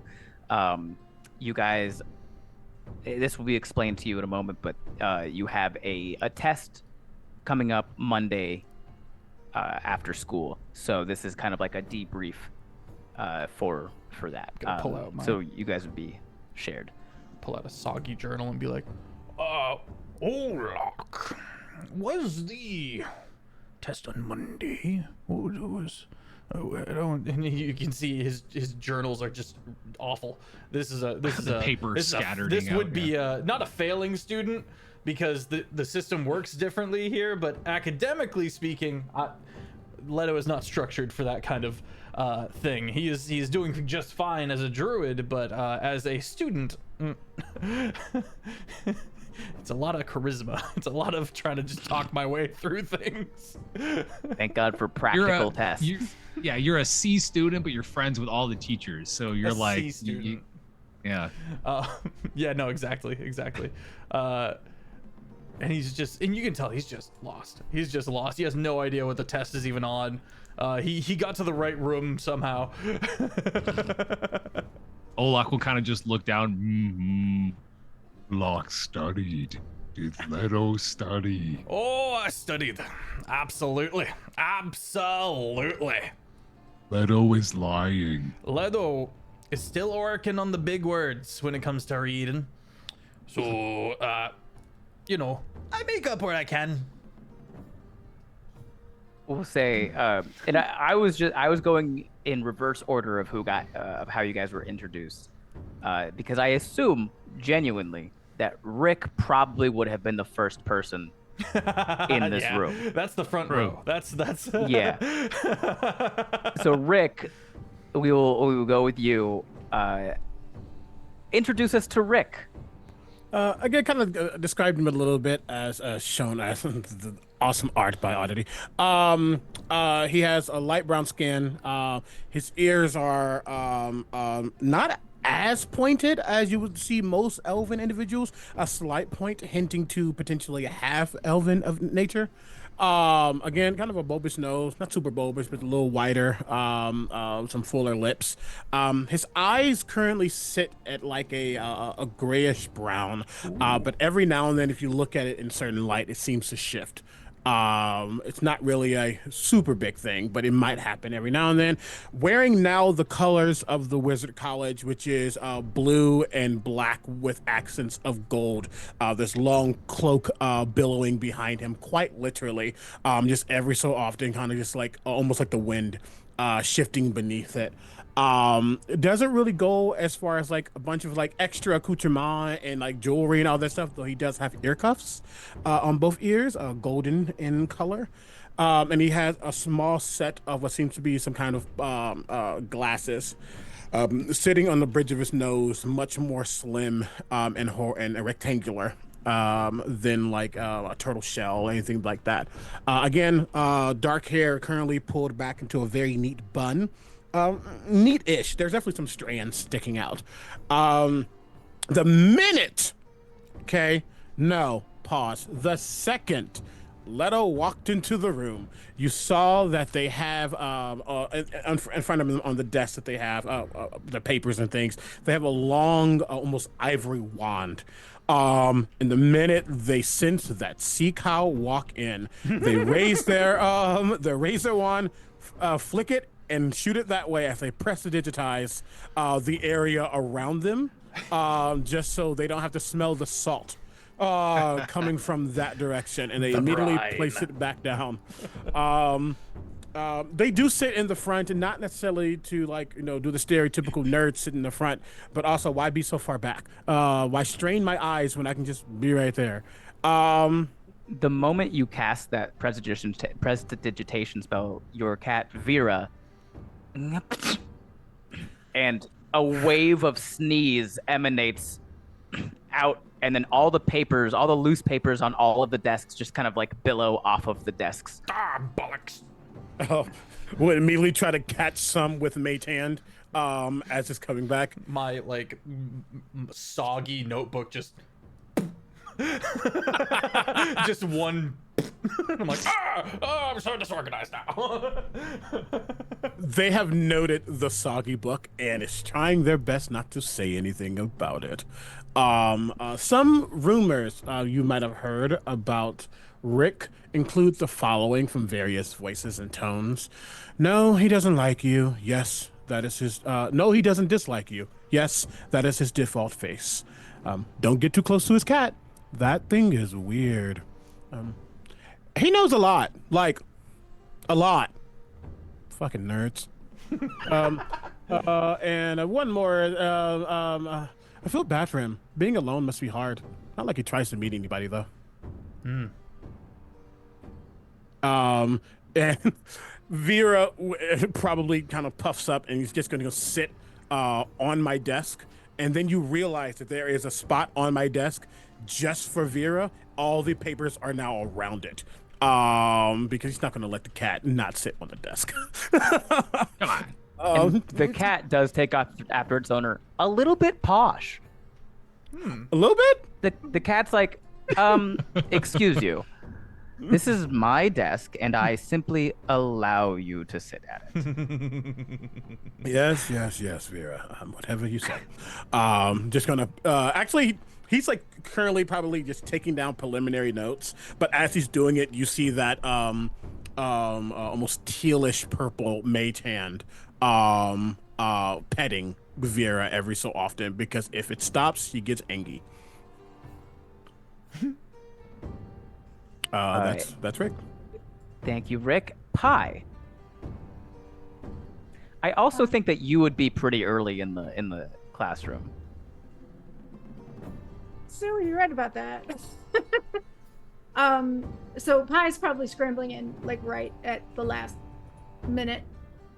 She is fastidiously dressed. She does keep everything just kind of just so. She is a Leonin. And as a female Leonin, she does not have a mane. She's just as she is. She's very kind of fluffy, very like kind of tan with little patches of white. She does have like some small specks across like the bridge of her muzzle that kind of mimic, I guess, freckles. It's like they aren't freckles, but they kind of make it look like she's got freckles. But yeah, it's just kind of there. And she's dressed in kind of a cloak. She does have a few little things on her. She's got a little clasp for her cloak, which got a little alligator on one side and a little So cat cool. on the other. I did So make this. cool. I'll put a picture in Discord so you guys can see it. But she got a little clasp, and then she does have a little reliquary with a very small bit of something in there. I don't know if we're talking about what it is yet, but it is a little bit of something. It's up to you. In there. For now, she's keeping it on the DL. She shouldn't like to tell people too much yet. Doesn't necessarily trust people. But she does show up during the last couple of she's on time, but just barely. And she does do that because she wants to make sure that she's within that circle that Rick has created, that of the non-smelly circle. The prestidigitated smell good area. Yeah, she wants to make sure she gets like as close to there. It's not that it smells bad. It just smells I didn't very, say it very smelled strong and out of place. bad. I'm just saying I'm a little sensitive to smells. Okay, I just like every man his own. You can shower as many times as the spirit moves you, but I'm just saying. I seek out this smell. This is a cultivated. And I seek out the Cultivated. non-smell. Okay. I've All earned right? this odor. Yes. Actually, Of what course, is Ben. what is a smell that brings not like something like Deep Dark Secret, but what is a smell that Pi probably enjoys? Lemon. She loves lemon. Oh, that's perfect. It's That's a good one. probably a not too strong, because it's like when you go to an airport and like you're sitting next to someone who's just like, girl, that's too much cologne. Like, put the Ralph Lauren on. But it's just like hints of lavender and hints of lemon, hints of citrus. Perfect. So she slides kind of into the seat next to you. Says, "Oh gosh, I bless you for that. Hey, I've been here the last 10 minutes. Okay." You can get here whenever you wish. It's not going to hinder my studies. I've been here the last 10 minutes. Okay. You've been here the last 10 minutes. Thank you so much. I have. Are you prepared for whatever we are? Always. What are we doing? He like turns to the back to Tweedledee and Tweedle. I'm not gonna call you dumb, but Tweedledoe. Just looks to the back. Damn. Looks to the back. Good question, fellow students. What are we doing today? I'm sure you know with your very well used book. I do a very long and pointed to the rock man. I'm opening up my book and I'm flipping through. I'm like, there's a test on Monday. He's mostly just being a shit to the ones that are in the back. I looked at the rock man because I have no earthly idea what the test is on. Olok I forgot my flips. rumors. Yeah, Olok flips open like the large lumbering book, and it kind of gives a little like a thunder to the desk when it kind of opens fully. He'll look down, look back up, Healing. pulls out like a large, what would be like just like really thick pencil, like something like, I don't want like if you give an adult a crayon, it's gonna snap. So he doesn't have a pencil. He has something a little bit more durable. Yeah, one of those thick ones that they give to people with for physical therapy that's had like some sort of like The hand issue and triangle. have to relearn. Mhm. Just Yeah. a massive chunk of carbonite. And anytime it breaks, I've got mending. I just boop and put it back. Perfect. Mm-hmm. You're learning to heal today. Kind of starts Great. scribbling down. That is perfect. We're learning to do the healing today. Thank you so much for that clarification. Leto, is it? Aye, that's right. Sorry, I don't remember things I don't care for. Puts feet on table. At this moment, the door flies open, and before we talk about that, Annie, Mhm. let's hear your rumors. Okay. So the rumors that you've heard, because she's been here a few years, so she's developed a reputation of some sorts. Rumors are, I heard that thing around her neck has a platinum dragon's tail in it. I have neither confirmed nor denied. Another one, I swear to all the gods that girl keeps stealing raw eggs. I haven't caught her out yet, but I'd give them to her if she just asked me for some. That was from the cafeteria person, by the way. Another student says, I heard she has keys to every door in the school. The next one says, she must be real religious. She won't even say OMG. And then someone else saying, curiosity is going to kill her or me. Asks more questions than any student I've ever had. It's like she's never even met a teacher before. And then lastly, specifically from the mean girl in class, says, I swear she's doing something to the birds. Eggs keep falling on me out of nowhere. Well, I can't wait to find out what that's all about. You might. So Letto puts his feet up on the desk, and the door opens, and in walks Lil Bonbon. He is a bear humanoid. He is sort of the de facto principal at the school, mostly because the school refuses to actually make structure.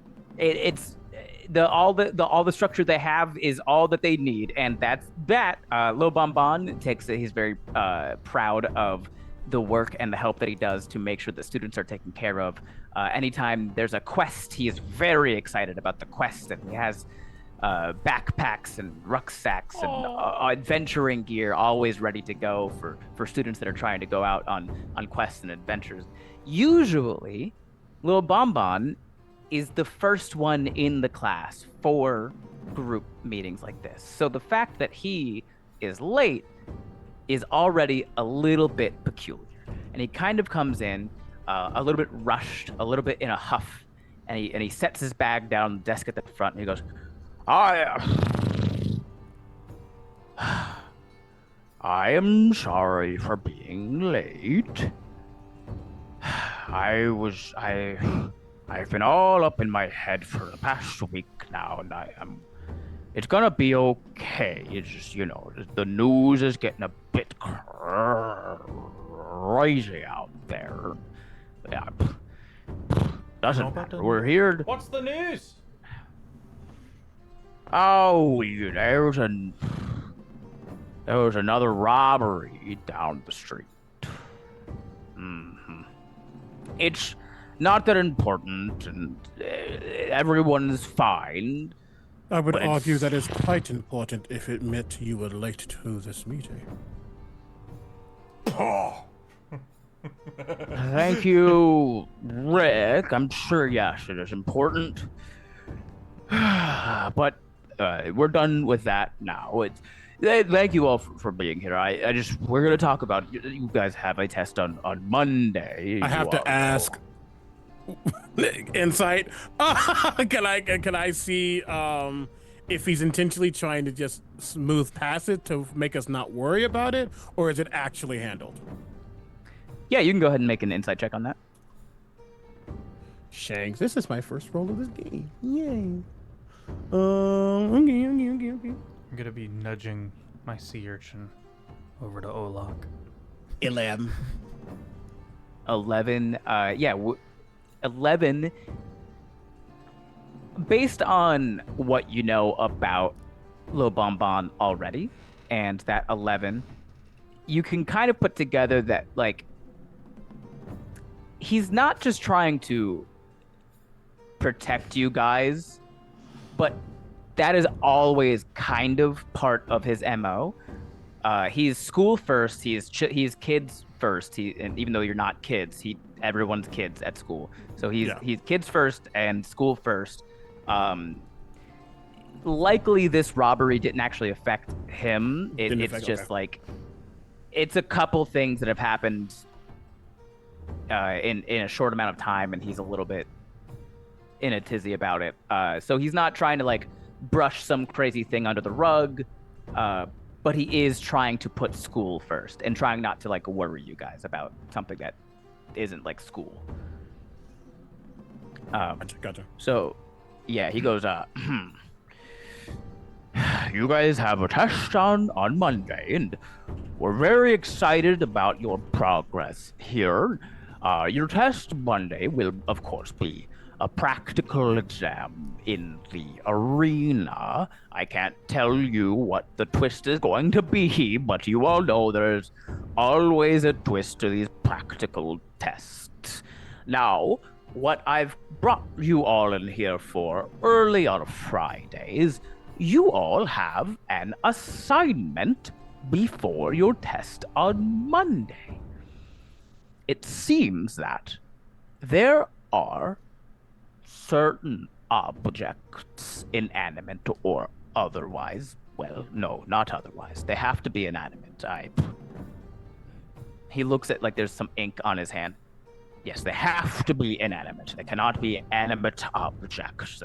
There are some inanimate objects or otherwise materials out in the world, preferably on this island, that have been found to be able to, more or less, conduct life essence. They can store it, or possibly harness it, or transfer it in certain ways. There's always been some sort of speculation about it ever since, the chains designed by he who must not be named. Mincefire. Your assignment is, as soon as I'm done giving this to you, you can go and spend the rest of your Fridays and the rest of the weekend finding one of these inanimate objects or materials thereof that can harness, store, or otherwise transfer life essence.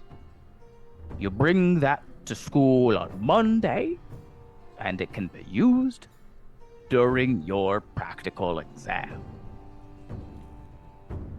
Yes, Pie.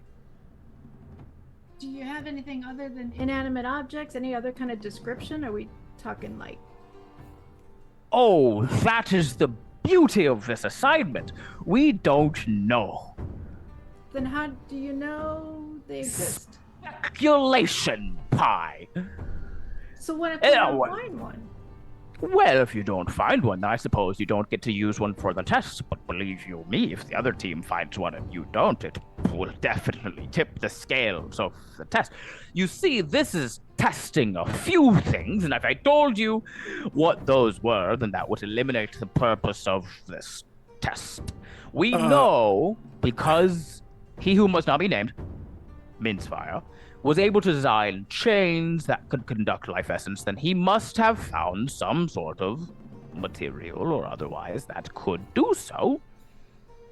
Do the chains still exist? Can we find them and study them somewhere? The chains are locked up in the museum, and also wildly unsafe. Okay. So you're wanting us to find any other object that might have been touched by life essence. Speculatory, as it may be.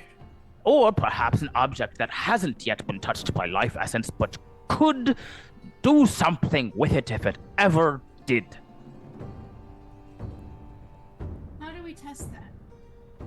Well, life essence. You guys have learned by now to harness your own life essence. We have, yes. We're asking, is there a more practical way of transferring life essence to the inanimate? Or are we looking for something that has the arcanic touch that can hold this life essence? I assume, and he holds up a random pencil. This can't hold life essence unless you believe it to do so. But if this can't, we need to find something that could. Precisely. The important thing is, even if that pencil were to be able to hold life essence, what could you possibly do with the life essence in that pencil? It has no other properties of storing it for long periods of time. There's no way to then use that pencil to amplify life essence. Even if it could hold life essence, we wouldn't know because we couldn't do anything else with that pen. Your goal before practical exam on Monday is to find an object or material that can conduct life essence and then be used for something when it's been given life essence. If you don't find anything, do not worry. this is brand new territory for most of us. We know stuff like this exists out there somewhere. You won't be graded exactly on whether or not you find something. But finding it is the extra credit, if you will. Yes. Are there any... What was that? The advantage. Precisely. Pie. So if we're not allowed to, like, interact with the chains that are in the museum, are there notes from the person who made the chains available to read? Oh, yes, of course. Everything that was recovered from the High Tower is at the museum. You can go there, check out any of the information about those chains. Okay. I also would speculate that perhaps some of the wizards might have theories as well. That is one of their biggest hobbies. Okay. Olok is gonna lean over to Letto and like whisper as much as he can. Olok has easy A. His beads hold life essence. Oh, Like crumble his way back up. I look at the many beads on your necklace. well, that's quite an advantage it is. Oh, aye. I've got a few tricks up my sleeve as well, I think, for finding these artifacts. Well, if there's no more questions, you all are free to go. I have adventure bags for you all, of course. And he has actually like little adventure backpack, like little combat backpacks that has a clip on the chest and a clip on the waist, and there's a healing potion in every single one, so all of you get a healing potion. There's a sleeping bag. There's a sleeping mat that you blow up a little bit, and now you get a little air cushion to sleep on between you and the ground if you like. There's tents. There's rations, and also each one has a scroll, and this is new. And he says, if you all are going to go out unsupervised, I provided a scroll for each one of you. It's a news scroll, and I think it might be helpful in keeping you kids safe. If you just open the scrolls, we'll show you any sort of major crimes or bad circumstances in certain areas, and that way you're able to avoid those places if necessary.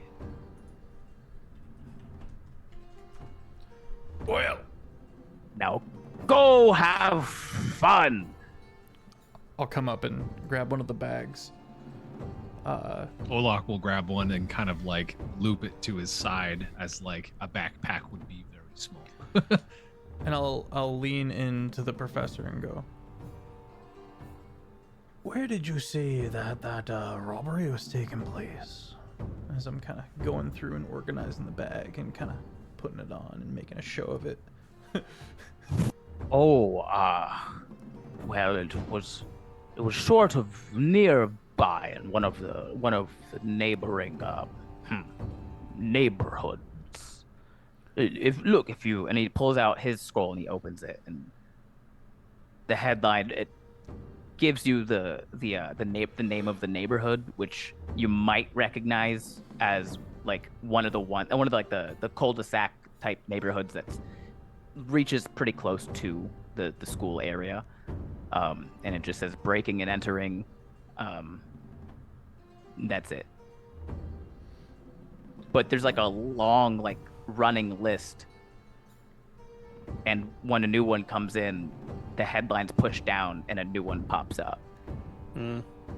Is there a map involved? Like, does it show it on a map at all where everything's happening? It's just headlines. But you also in the bag you would have a map of both Archid and Laurent, so you would be able to match things up if you wanted to. Thank you kindly, and hopefully it resolves soon, eh? I think it will. All right. I trust you kids stay out of trouble. We will try our best. But it sounds like we should take a trip to the Wizard's Tower, if that is a good place to start. Real quickly, I probably, even before I left the room, would just really quickly kind of like match up and put little dots where all the events had happened and just try and see if there's any kind of Okay. So, yeah, we will. Okay. Just want to make sure everybody grabbed a bag. Oh no, yeah. Yeah. And then Pi, you've taken the scroll out to like match things up. Mhm. Okay. Is anyone else also looking at the scroll? Yeah. Letto, Olok. I don't think Rick cares. I don't think- Fair enough. He didn't get a vibe that Lo Bonbon thought it was more of something to think of. I think right now he's focused on the next steps, which is going to the Gotcha. tower. I don't think he's necessarily Makes sense. thinking about the scroll. He'll grab the scroll to have Sure. one, but that's about it. Okay. Pi, give me an investigation check as you plot points. This is a non-failure roll. Just the higher you roll, the quicker you do it. Oh, gotcha. Okay. Well, that's a 9. 9. Okay. So it'd probably take you like 15 minutes Okay. to match up all of the spots. And as far as you can tell right now, there doesn't seem to be any pattern or correlation. It's just kind of like all over the city. There's like a couple dots. It's not a ton of stuff, but there's And a so couple there's dots over here.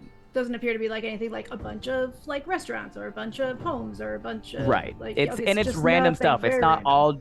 Yeah, it's not all break-ins either. Some of it's just like a mugging, Okay. breaking and entering. Some of it's just like pickpocket Okay. type of crime. The three of you that opened the news scroll, go ahead and make a charisma saving throw for me. Whoa. Wow. Things I weren't expecting. Yikes. With a -2. 22. First 11. good roll of the campaign. Attack and go. That would be a 22. Pi and Letto with a 22. 19 Okay, let me write plus this stuff 3. down. And then what was yours, Olok? 11. I was like, yep, this is paper. Okay, thank you. And we are gonna go to break. We'll be right back, chat. One. They heard that. You probably jump scared them a little bit. 2-1. Good. And we're back. We are back. If you're just joining us, welcome in. There's a lot to cover. Anyway, where we last left off, the students here were given a bag of cool stuff. It's not a bag of holding. It is a bag that is currently holding stuff. There's a scroll with news on it. There's a map. There's a healing potion. There's a change of clothes. There's rations, sleeping bag, yada yada. And they were given a quest to find an inanimate something that can conduct life essence in a useful way. They were given a lead already, which is the wizards in the Wizard's Tower. However, if any of you here would like to offer a second place to check out, there are a few people that you would possibly know. Pi, you would know Arctreon. Arctreon would probably be able to help in some way. He is an excellent tracker. Letto and Olok, you might know Skyfe, the ranger instructor, as you guys are both fairly nature focused as well. Rick and Olok, you might also know Ellis Hawthorne, the artificer. instructor. Olok, you would probably know her because she would want to study you. Yeah. By the way, yeah. You are sentient rock. I want to know. She's not Yeah. other sentient rocks. So. Yes, you are not the first sentient rock that she has met. And then Very studied. different kind of sentient rock too. Pi, obviously, you could ask your god for some information. Good. And then, of course, you guys already suggested the Wizard Tower, Morgan Leve, to help theorize and such. So those are your options. There's also, if you want to go down the route of the finding info about the scrolls, we can do that as well. But what we'll start with is, as you guys are leaving the schoolhouse, you open the door, and in front of you, not the cat, it's a different time-space traveler and his ride, sitting in front of you, made completely out of rock, stone, bone, dirt, other natural pieces of material, with a big hole in the middle of his face. And behind him, a massive pre-ancient time dragon. Oh. For the past 20 years, Adeline and his pre-ancient time dragon have been jumping from plane to plane, trying to reset the planes from what Ellis did. So they've been in the past 20 years detecting anomalies in planes, finding the anomaly, and returning the anomaly back to the appropriate plane of existence. So you guys walk out. There's a... Adeline looks at the four of you, then rests on Pi, and then tips an invisible hat. It says, "Hi, hey, wait. You're not supposed to be here, but you're supposed to be here." Yes. Okay. Yes, you're on the cat's good list. Like he's The amount of anomalies. Oh, he does. Oh, he's got a list. The amount of planes that I have been to where his anomalies exist. Wait, I have brothers and sisters? I'm kidding. I'm really, really, really, really, really kidding. There's a lot of emotion coming out of just a hole in the face. And he goes, "Okay, didn't need to know that, I don't think. But yeah, he has a list because he causes so much stuff in the wrong place and or time that I have to ask him, is this supposed to be here? And he's supposed to go, no. But you know what he says? Sure, if it's there." You have to tell him things he's not supposed to do. Respectfully, who are you? "Oh, hello, and he takes off an invisible hat and bows. He goes, "I'm Adeline. I'm a warforged, and I'm the son of Daystrider, sort of, technically." From underneath the dragon's tail, I am pinned, and you hear just a muffled, "That's a color." That's a terrible name. We'll name someone after a color. The dragon turns its head and then goes, "Oh," and then lifts its tail to let you out. I named me after a color. I woke up with no memories and just picked it. My sincerest apologies. I'm Letto. I go for a handshake. I tried to. He'll reach out. It's very stiff. Yeah, just a small. And I'm just looking through the open hole that's in his head and goes,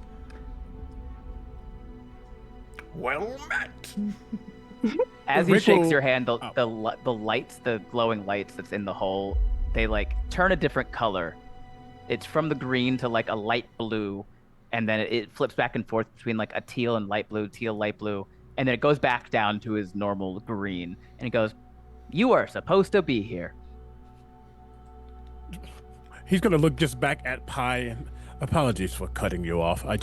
When someone randomly decides to appear out of nowhere in front of 4 individuals and state such a peculiar sentence, one must be on their guard.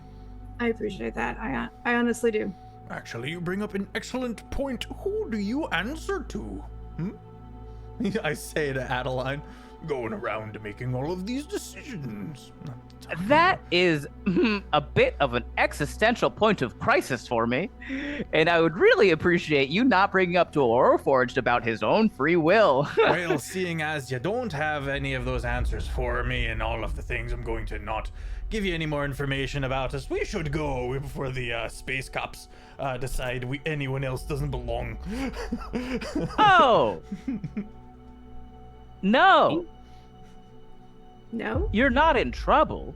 No one is ever in trouble. I just need to listen. Here's the deal. If too many extraplanar anomalies continue to exist on the planes in which they do not belong, the planes will be attracted to each other again and smash into each other again. So, my job, and my job has been doing this for the past 20 years, is resetting the planes so that the anomalies that exist on extraplanar surfaces don't attract the other planes and make them smash into each other again.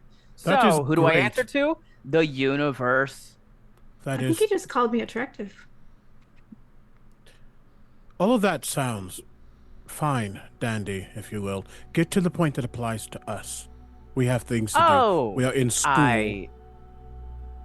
I was in school once. How's Skype doing? I'll just ask him later. It doesn't matter. I came here because I sensed this one. But of course, what is your name again? Hi. Oh, you got to hit him with the long one at moments like that. You got to hit him with the long, impressive name that you... No, it just says Pi. Oh my God. It's fine. The cat's list. He keeps it shorthand. Mm-hmm. Do you mind? And he reaches out to Olok. Ooh. And he leans out, but it only sticks out one of his 3 fingers for him to like grab and then shake.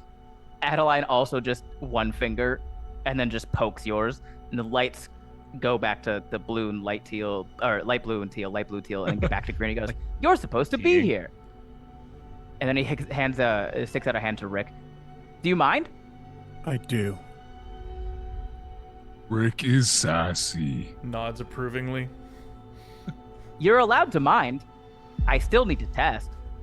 You don't need to do a singular thing. I do not know you. We are students. If you need to test, you can speak to Letto Bonbon. I would like Respectfully. to. Oh, Lil Bonbon, still here. Yeah. He's also with me, and I can vouch for him. He's fine. You know I'm supposed to be Is here, he so. on the list? While he's looking down at the list, I'm going to surprise myself by taking a little bit of a protective step closer to Rick. Terrifying concept to a pirate. This everything that's happening Can I before see Leto. the list? Can I see the list? If you'd like. Cool. And I'm just gonna write in. There you go. He's on the list now. As much as a face with no eyes and just a hole can slow blink at you. If it will please your tin brain. He will hold It's out probably rocks, but it will. a singular hand. And he grabs your hand. And As the he lights touches, go. I'm going to attempt to access his essence. Is there a save for that? I need to make a melee, a magical melee attack using my intelligence. That you do. Am I proficient? I assume I'm proficient in this, correct? Yeah, you'd be proficient in Great, this. great. I was like, I just realized, AE attack. Some of us are using good old pencil and paper, aka the PDF. Okay. Natural 20. There we go. That is silly. That is silly. Why of all As things? I was is pulling that up what I crit Adeline's on? actual page to look at his AC, it doesn't really matter. Denied. We're doing this the quick way. Okay, yeah, you access his essence. And in that access, one moment, I need to make sure I'm doing this correctly. New subclasses, woo woo. Sorry, give me just a moment. I just want to make sure I didn't shorthand that too much and screwed myself. Talk amongst yourselves. Kiki's got bingo. Chat, if you would like to get in on the bingo, which has actually been spreading to other channels, formerly known as Bengo, originated on this summer series. You can head over to the Discord, and if you would like to get caught up, you really should hit up the YouTube. And there's so much. We're in our summer series right now, which is like a shorter story, where multiple amazing, talented people we get to bring together for 8-ish episode in between seasons and all that, of which we will be returning to in August with 4 weekly streamed campaigns. Heck yeah. I think in this moment, it's not really about all the other bells and whistles. He just wants to understand who this person is more than anything. So I just want to know what's one of its features. It just gives me an idea of where they are leaning. Are they druidic? Are they something else? Are they a monk? You know, like what Gotcha. things Okay. can they do, just so he knows how to go about next steps. And I should say, as he touched and as that hand or whatever Adeline has touched his own skin, again, that kind of tealish purple glow would have suddenly flourished, and you would have seen his eyes, the color of his eyes, go through those exact same colors before settling on a color that will represent whatever he sees.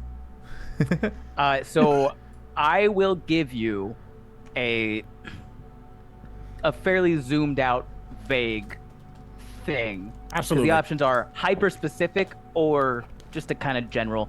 Yeah. He is a twin mind ranger, so he has at the very least learned probably at this school, which makes sense because he brought up Skype already. So it's kind of just like, yeah, at the very least, he's telling me the truth about having gone to the school. Okay, great. I'm not gonna do anything with having access to it. I just wanted to know what it was. And So while you're doing that to Aiden. him, he's shaking. His lights go light blue, teal, light blue, teal, light blue, teal.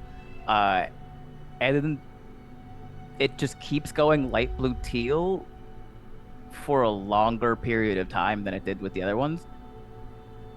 And then he pulls away and he goes, inconclusive. Don't know what that means. I don't either. Should I care? I guess that's a personal choice. Then I don't. Aiden had the hands up. Rick is unique. Adeline, where can Olok and friends find and he's like pausing a couple of times. Inanimate, dear. inanimate? Thank you, Rick. Inanimate objects that hold life essence. He's asking Adeline. Oh, dear, dear, dear, dear, dear, dear. Oh, no, no, no, no. Okay, okay, okay, okay. Here, now, or somewhere else at a different time? Like, looks at a faux watch. Now. I'd have to... Ooh, how long do you guys have to find it? Monday. I'm so sorry. What is today? We have 2 days. It's Friday. Okay, thank you. I will have to think about whether or not, if I know something off the top of my head that within 2 days you guys can get to and find. Now, my answer might, even if it is no, when I come out from the other side of it, doesn't mean that there isn't something. It's just that I don't know about it. So let me think. And as soon as he stops talking, a different Adeline pops right up next to him and goes, no, and then disappears. And he goes, thanks, future me. I'm still not used to that. Neither am I. It's amazing. Or- Okay, so there's one down, guys. Who else do we want to talk to? Olok is just looking at Adeline and then where the other Adeline was, and it's just Adeline slowly backs up while smiling. Well, not really smiling, but like the like essence a of whole smiling and waving, and then gets slowly back on the dragon and goes, inconclusive doesn't mean you're not supposed to be here. And also, Arctreon was inconclusive too, so, you know, you got something in common with him. I'm sorry, do you even know Arctreon? Doesn't matter. I have to go somewhere else, time else, probably. Speaking of Arctreon, we could talk to him. He might know something. He's a Leonin like me. He's been here a while. Worth a shot. Does he have the information that is required, or is he just a friend? Also, who is that, and why did he need a need to analyze us? Yes. Well, I mean, as far as analyzing, my guess would be it's just to kind of keep things. They've been working a really long time to fix things. See, we had this whole dimensional hubbub. And, you know, remember I was telling you a while back about how, you know, like the dimension opened up and I was on to see things, and then I got magic and everything, all that junk. They're trying to fix that still. And so I think it's basically like a quality control check? Question mark? I would assume that appearing on the grounds of this illustrious school, unannounced, unallowed, probably isn't the best thing to do. I would assume that should be checked in on. Someone should be alerted that a random individual is popping up and inspecting students. I need to step up on my game. I'm just good with maps. Adeline is an unknown. He is to me, He's and therefore he's an unknown. That's fine. Yeah, he wouldn't. None of you guys would have met him before. Maybe you would have heard about him, but it's not like something that people talk about because most people are a little bit creeped out by it. I think Olok would kind of chime in and be like, Adeline is friend. He is safe. and then he kind of looks back at everybody. Olok is supposed to be here. Thumbs up, and then kind of starts meandering down the path. My heart. Olok is cooler. I think Vera is going to hop onto your shoulder. You know I'm gonna do the kitty. The rock has Like a been little- warmed in the sun. Yeah. Yes, absolutely. She tries to make muffins, but then just Just sits filing and the loafs. nails. loafs. We love the loaf. I think if So yeah, Oh. you guys have met Adeline now. Even if you had heard of him before, meeting him and the massive ancient time dragon is still a little bit peculiar. It's also weird that the rock robot is like so chipper for something without a face, and also doing a job that he clearly hates. I think because it sounds like, correct me if I'm wrong, that we're going to go find this Arctreon individual. But That is up to you guys. Now this is, it can be a quick thing if you guys, meeting any of these people, will be sort of like a, hey, let's go meet and talk real quick. So if you guys do want to split the party within the city to cover a couple bases and then meet up together before moving forward, that is something that you can do, especially if you want to go back to your dorm, your house, whatever, to grab stuff before the adventure. Yes, Letto. I would like to tell the group I'm gonna go talk to somebody who might know some things, but I'm actually gonna go crowd work and find what I can about these robberies and thefts and the general, because it was stressing out the professor a good bit, and my whole thing is I'm not good at academics.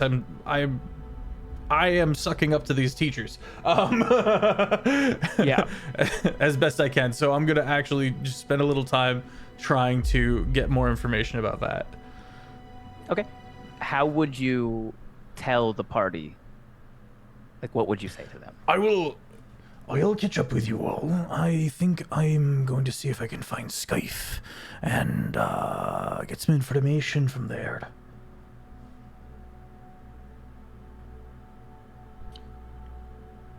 I think Olok is going to be going to end up going with Rick, because I think I'm on the same page as him, trying to find the inanimate objects with life essence. I'm just trying to get that schoolwork done.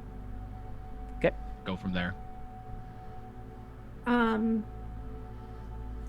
think Pi would probably be more on the, hey, I want to try and, she wants to do a little bit of both, but for her, the main thing is she doesn't like to lose. So she's going to want to find something that's going to give her an edge on what's happening on Monday. So that's kind of like her initial, I don't want to lose. So I'm going to go find somebody who knows something. Okay. Cool. Letto, we'll start with you real quick. Well, I'll just have you make a few rolls, and then I'll let you know how that... Can I, now that I've said it out loud, can I actually still go try to find Skyfe as well? Like, kind of mosey my way through what I can get along the way about the former thing, but having the advantage. Annie's right, having the advantage in the test is huge. Yeah, we'll say you take the long way around. Sure. Maybe roll at disadvantage. Because I'm beelining. What if we did both? What if we, like, tried to kind of sneak in a question about, like, the robberies and stuff while we're doing this? What if we kind of did a little of both? And then that way we can at least see what, like, the grown-ups you can absolutely do that. Skyfe I was just isn't gonna know offering about these robberies. the opportunity. Not? However, Letto, if you wanted to stay with the group, and then I'll let you roll investigation checks to passively try to see, like, hey, am I hearing something that someone's saying? Am I seeing something a bit out of the ordinary? Okay. Did you want me to roll a disadvantage? No, just a regular investigation check. It's a non-fail roll. No matter what you roll, you're gonna get some information, but the higher you roll, the more information you'll get out of that. 18, kind of going back and forth, just kind of moseying along, walking alongside people and engaging them in conversation. Awesome. With an 18, I will give you some information soon. Where are you guys going first? I mean, I'm wondering, Wizard's Tower, Arctreon, Skyfe. and or I can call on the cat. You can, yeah. It sounded like more people might have known about this Arctreon individual, and if they have actual, like, lived, learned, seen experience versus the theorizers. Rick's thoughts, I mean, he thinks Ellis at the very least, because those are objects and she's got this same. Yeah, so Ellis or Arctreon's ways that, but if they feel comfortable with this Arctreon, he will go with the party, and if he doesn't know anything, it's Ellis it is. I mean, do we have to do a full, like, role play when we meet with him, or can we just kind of, like, say, hey, we visited with Arctreon, here's what we find out? Yeah, not necessarily. We can do pockets. I would say Ellis is probably on the way to Arctreon, because Ellis would be at the pub, which is part like one of the schoolhouses. So if you wanted to stop by, and do that, you stop by, you meet Ellis. Rick would probably have already met Ellis before. We're at the pub? She's actually. Oh yeah, we got to do that for you. I've got pub music. Yeah, you would. I walk in the door, knock. and there's immediate deja vu. Are you Just the trying worst to deja hide vu. it? A little, but I don't know if you can hide that kind of shock. You can roll a deception at disadvantage. I have for deception. Okay. Give me the right die, please. Olok will take note of Pie's like stress level. Oh no, it's a 3 or a 5. So that'd be a 6. Okay. So I kind of walk in the door and go. Ellis is Pie. there. You recognize Pie. You would recognize the pub enough, but she has made some modifications to make it a little bit more like, quote unquote, the Artificer's Schoolhouse, which is still not so much a schoolhouse as it is a garage of sorts. And Did you guys hear a pop? Did you hear like a pop? Other than them drinking liquid that messes with your mind, no. No. everybody hears Okay. pop sometimes. Ellis walks up. She has these thick Do glasses they? on. She's walking with a cane. Quickly has a measuring tape in her hand and immediately just starts measuring random rocks that make up Olok's body. She goes, everybody in this town has heard of pop. Most people have been part of a pop. You look, you gave a face and hold still. You are fascinating. T poses. Yeah. Oh, thank you. Everybody in this town has heard of pop. Most people have been part of a pop. You look like you've been to the pub at the end of the universe, because no one can really hide that face, but you haven't been to this pub yet, which is weird. Are you weird?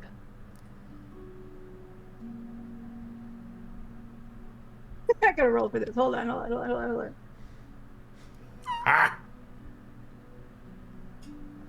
Okay. No. That's I probably is a a lie. bad We'll find liar. out later. What is your name, Rock? Olok. And he sticks out his hand again. She sticks the cane. She like looks out at Rock hand and goes, mm-mm, and then sticks the cane in there. Then puts it down and continues measuring and then takes notes. And she goes, who smells like sea salt? Ha ha ha. Oh, you're proud of it. Okay.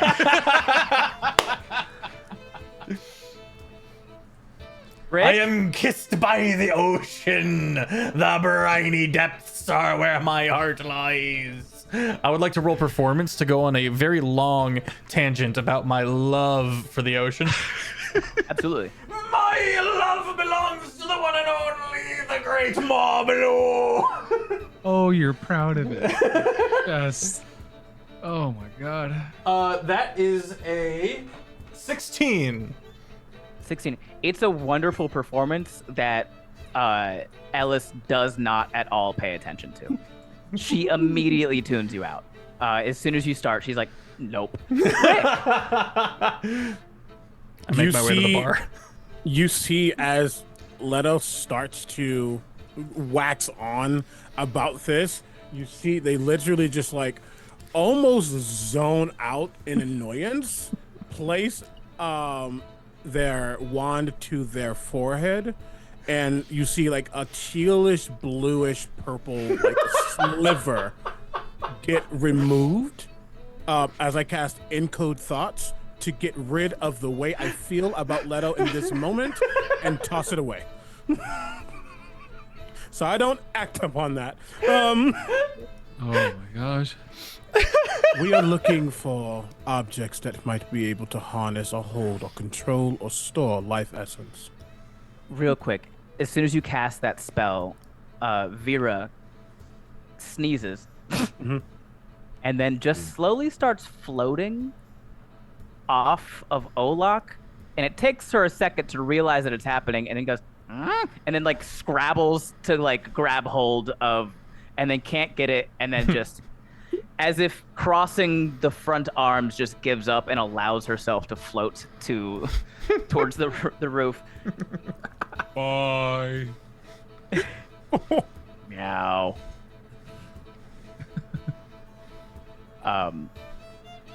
Yes. You were sorry. One more time for what you were saying to Ellis, Rick.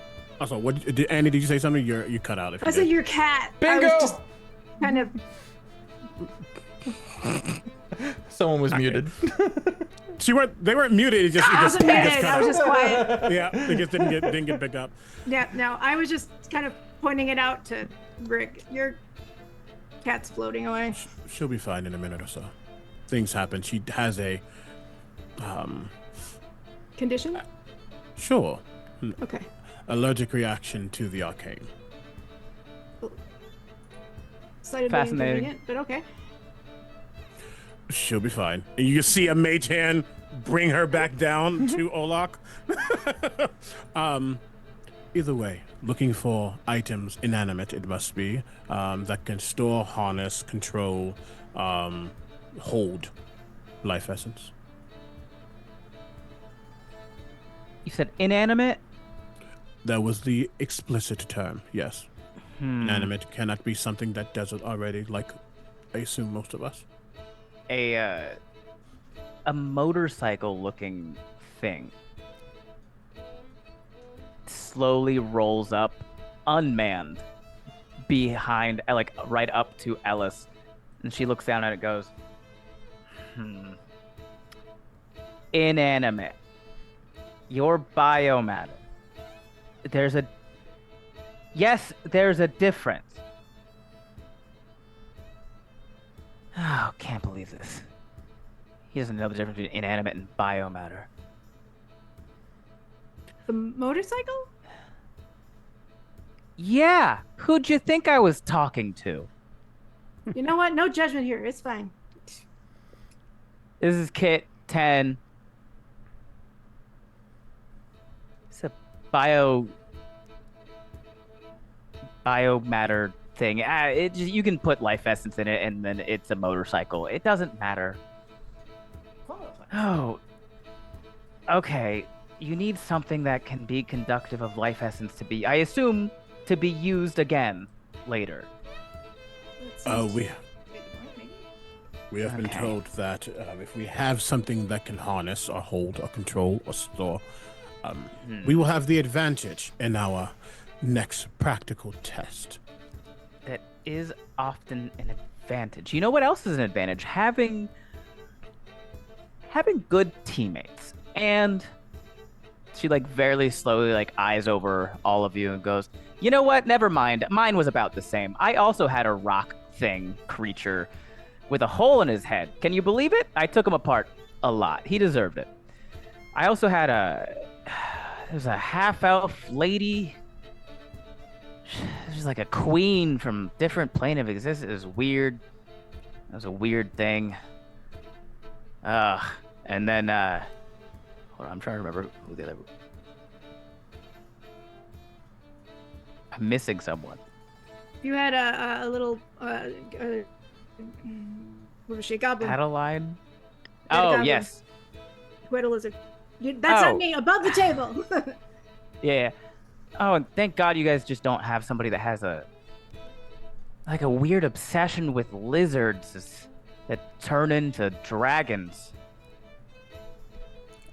We also. I'm not there. I'm at the bar. Never mind. This is at the pub. Oh, okay. It's just not something You might we need still be to know telling your about story, around though. here. I didn't catch that. What'd you say? Is that something we need to know about around here? Oh.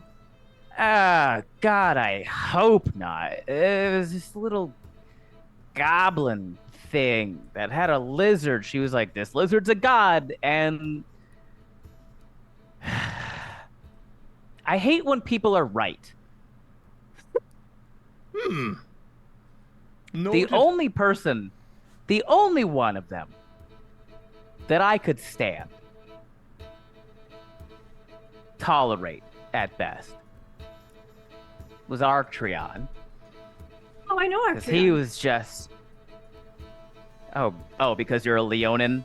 So you know all the other Leonin? I mean, yeah. No, I guess that does make sense. There's 10 of you. That's fair. it's not like I know exclusively Archeon. I know other people. Name all the Leonins. And then the tide came in, and I said, "Ooh, that's nice. I like it." Okay, ramping here's the up. deal. Should- You came here for a reason, and I just wanted to make fun of your team for a little bit, and I got that out of the way. Thank you for that.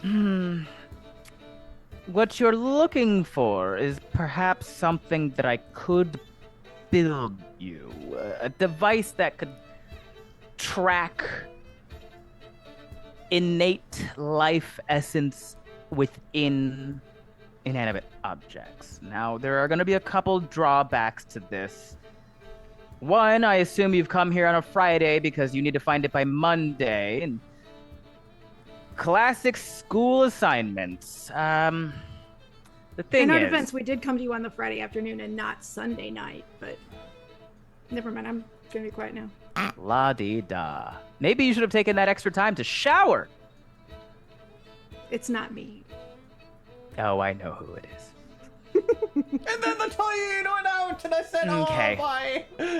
If I build you this device, I could have it by tomorrow morning, but the drawbacks are going to be, one, it's only going to be able to track inanimate objects that already have some life essence in them. So if you're looking for objects that don't have life essence in them that could, that's not a device that I can build you within 24 hours. If you want to find, possibly if there's inanimate objects out there that do have life essence already in them, I can give you that. But the other drawback is, if those items already exist and people have them, or perhaps if there are, I don't know, let's say evil lesser gods that would want to keep these items for themselves. What I'm saying is this tracking device might just bring you to the home of someone else who isn't keen to share. An object that you guys don't want to find. If that's something that you're okay with, I can build it for you. I'm gonna turn to Rick and just kind of look at him and see what his take is. Taking all of it in, analyzing for sure. I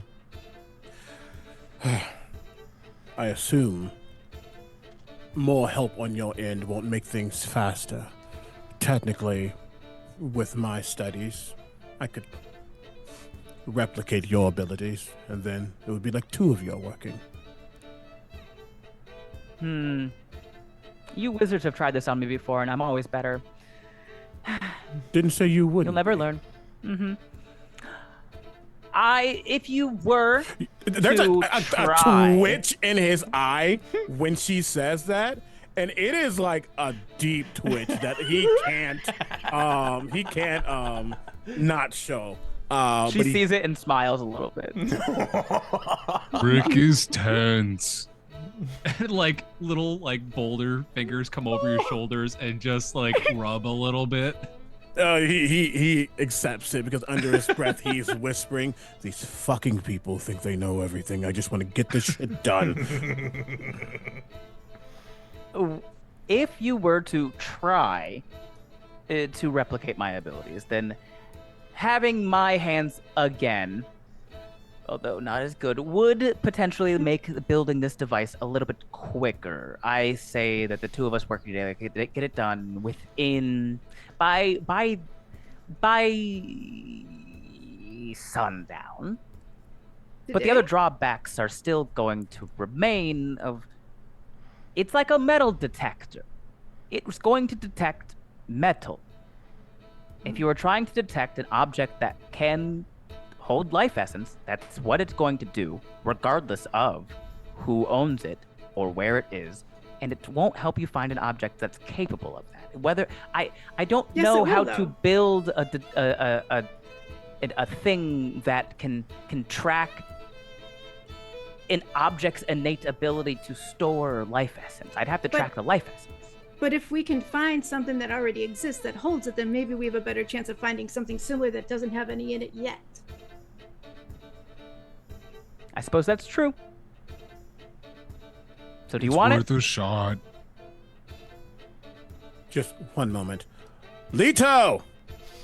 Oi, Letto, whatever you it's close enough. stop performing and come a part of this conversation. I come to the conversation, bottle in hand. This must be a Ellis group looks effort. at it skeptically.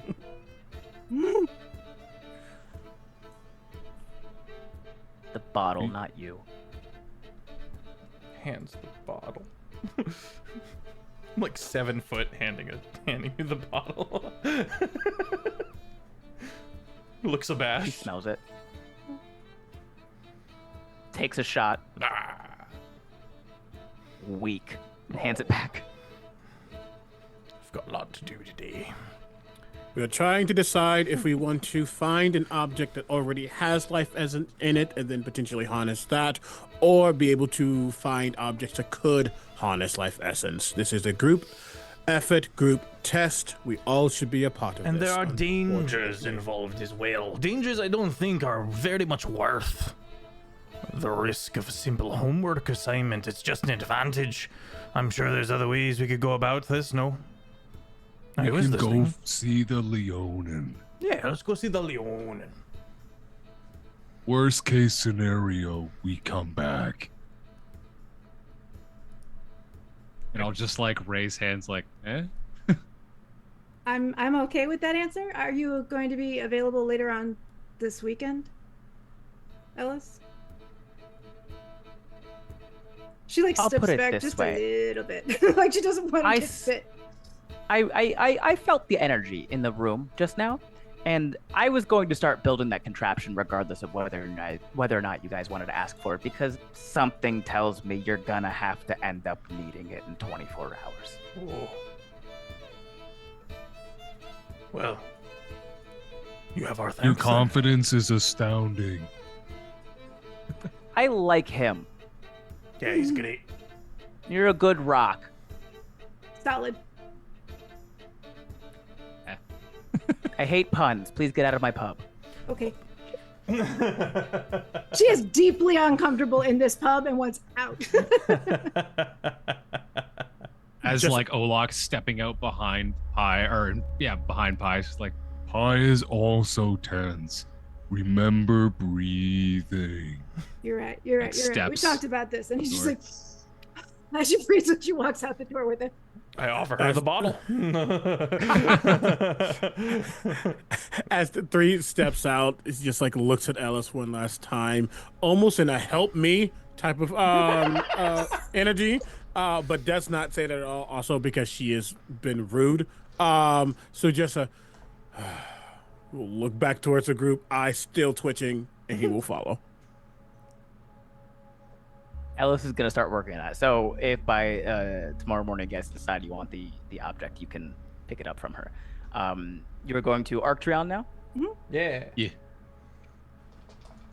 Right, yeah, you guys walk there. It's not super far away. I'll just kind of walk in because I'm Oh, there, right? Immediately big bear hug. Yay! And I, of course, I spring it in, and I just like, oh. There's a lot of May to work with. Yeah, there is. It's fine, but she doesn't mind it. She doesn't mind it. So she's like, so we have a question. Mm-hmm.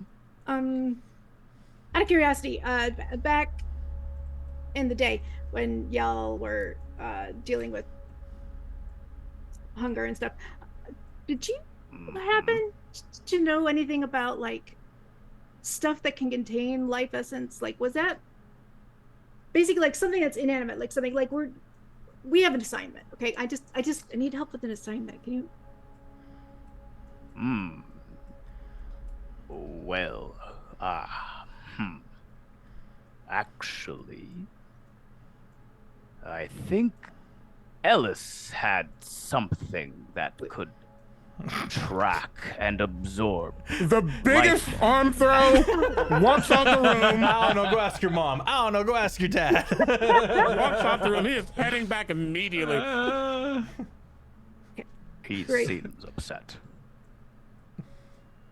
I don't know. We just saw Ellis. I'll go after. Oh, I'll go after and- Rick. Let me guess. She told you she didn't have the thing but could build it in 24 hours. Yeah. She just wants you to be impressed by her. Good to know. Okay. What usually works for me is throwing her in a potato sack and tying it up and just dragging her wherever I need her to go. Do you have one?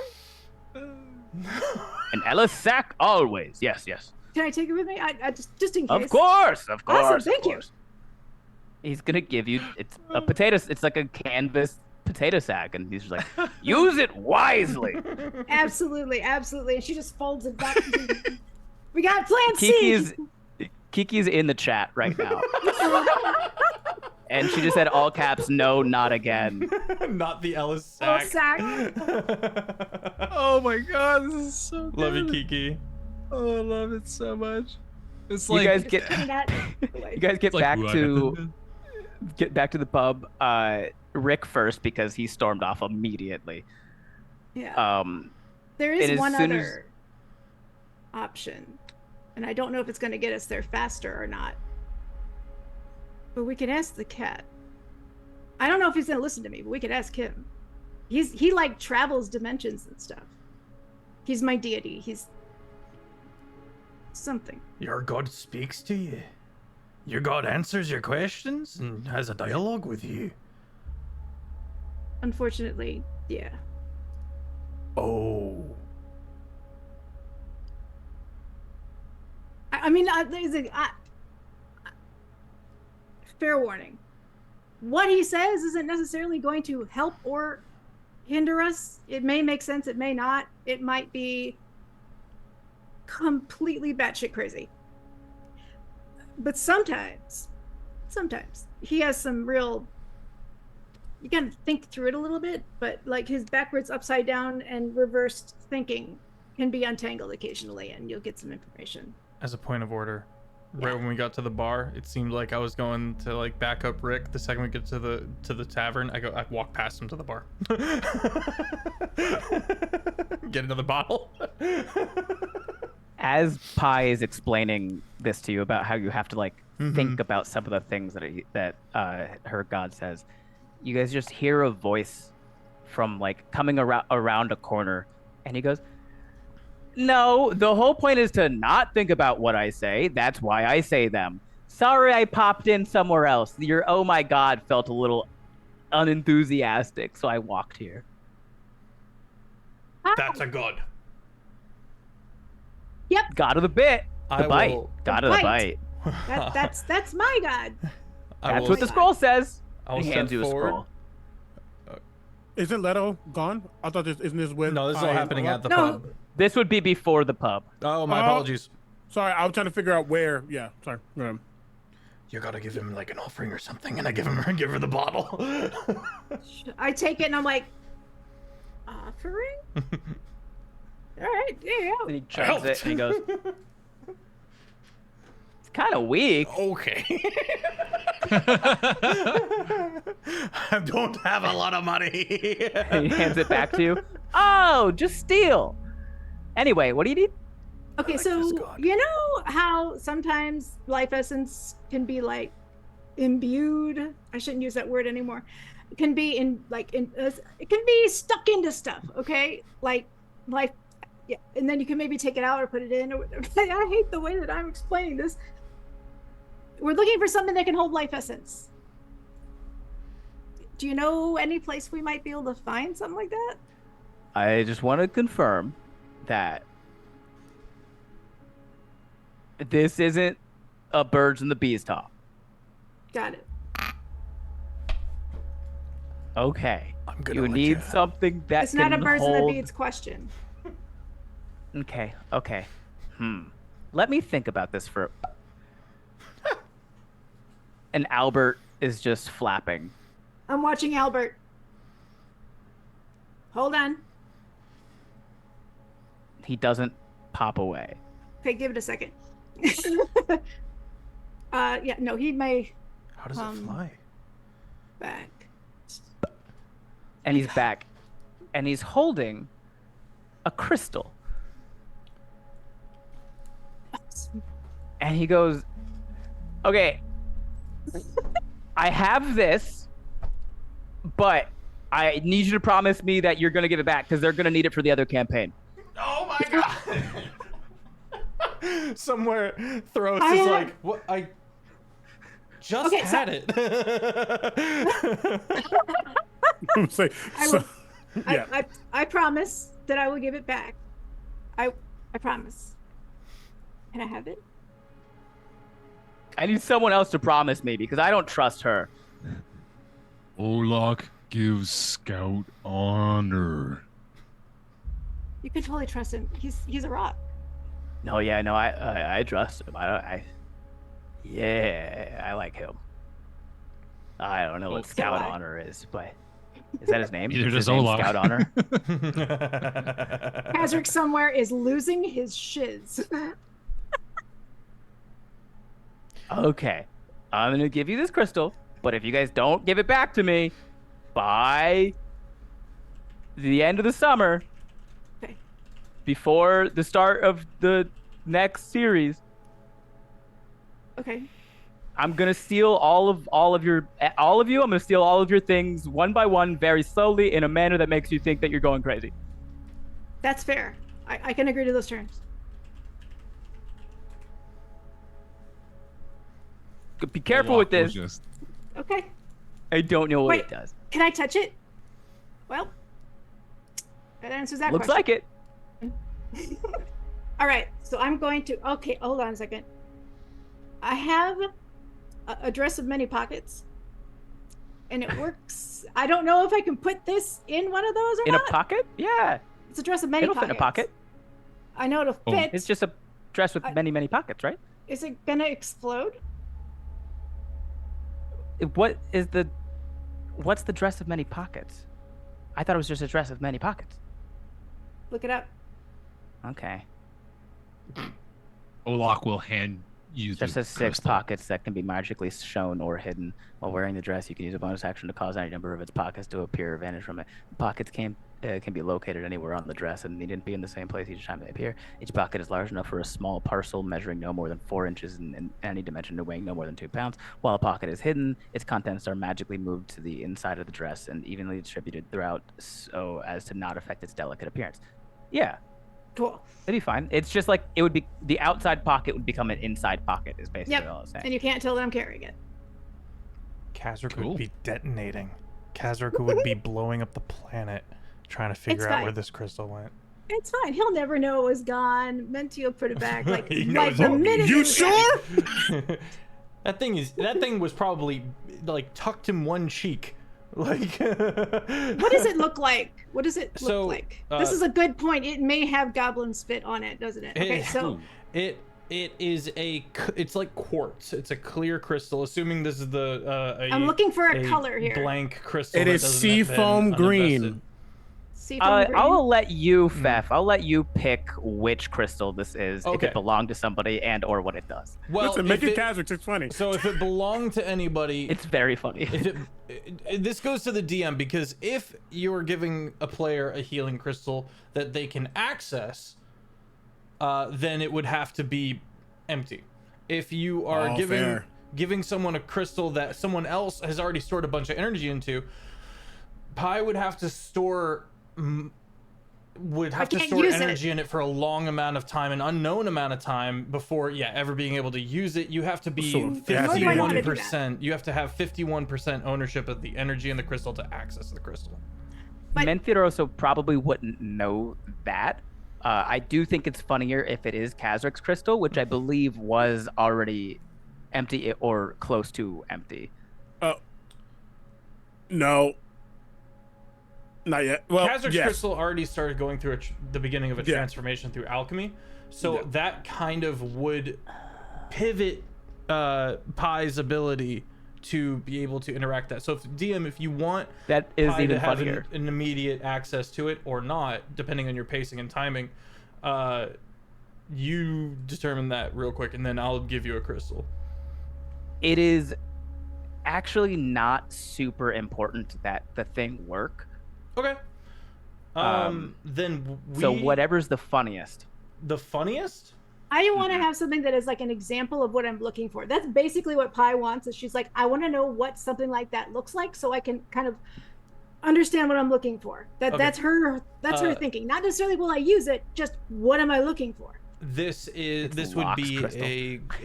like a quartz looking kind of cloudy crystal, and it would be kind of like that with a kind of blue vein in it. Okay. All right, cool. That's a crystal. So we're looking for a crystal, guys. I don't know what it does. They didn't tell me what this does. You already have a crystal. It's No, never mind.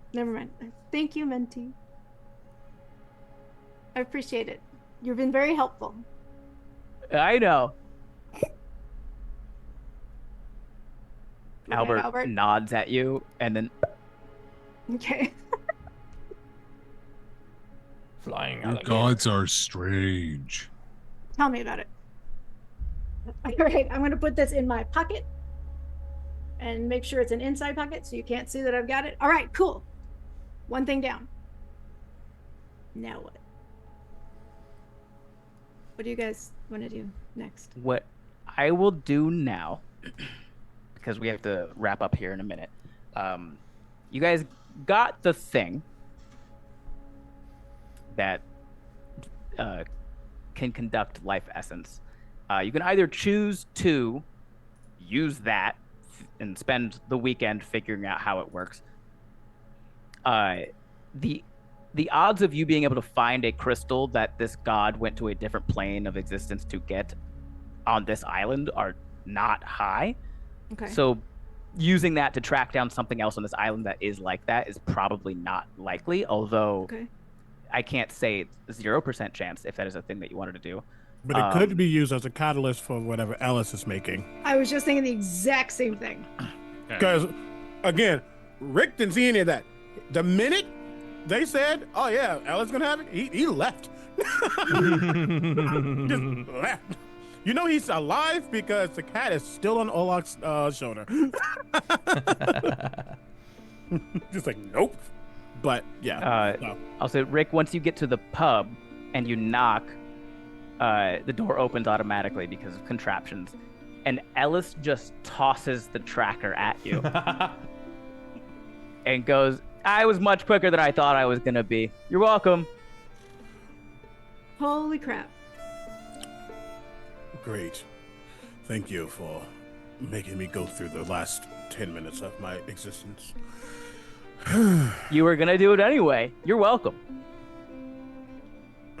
Have fun and give that back to me on Monday. Twitch turn. Written to me. Does this mean we have time? Does this mean we have time to investigate a little bit, like what the heck is going on in town before the test? So it's up to you. We wouldn't have time to do it No, not this tonight, but I'm episode. saying, It's up to you whether or not you just want to use this crystal or you want to attune it with the tracker to try to figure out if there's anything else on this island that has that. I'm going to leave that in to which bigger case brains we than can me. we can do a little bit of that next session. Right now, I'll say well, I guess that's more of a party decision. Are you guys wanting to track stuff or stay in town and just use that crystal? I have detect magic, if that would help at all, but I can't just. Go ahead. No, this is audibly Rick stuttering as Letto's like, I can just detect magic, as if Rick didn't think of that immediately. But he's not going to voice that out right now. He's just like, No, he'll just. I feel like realistically, like there was no cap on the amount of inanimate objects that hold life essence, and I feel like the more the merrier, the better the odds we have, the better That's the true. grade. We only have one between the four of us.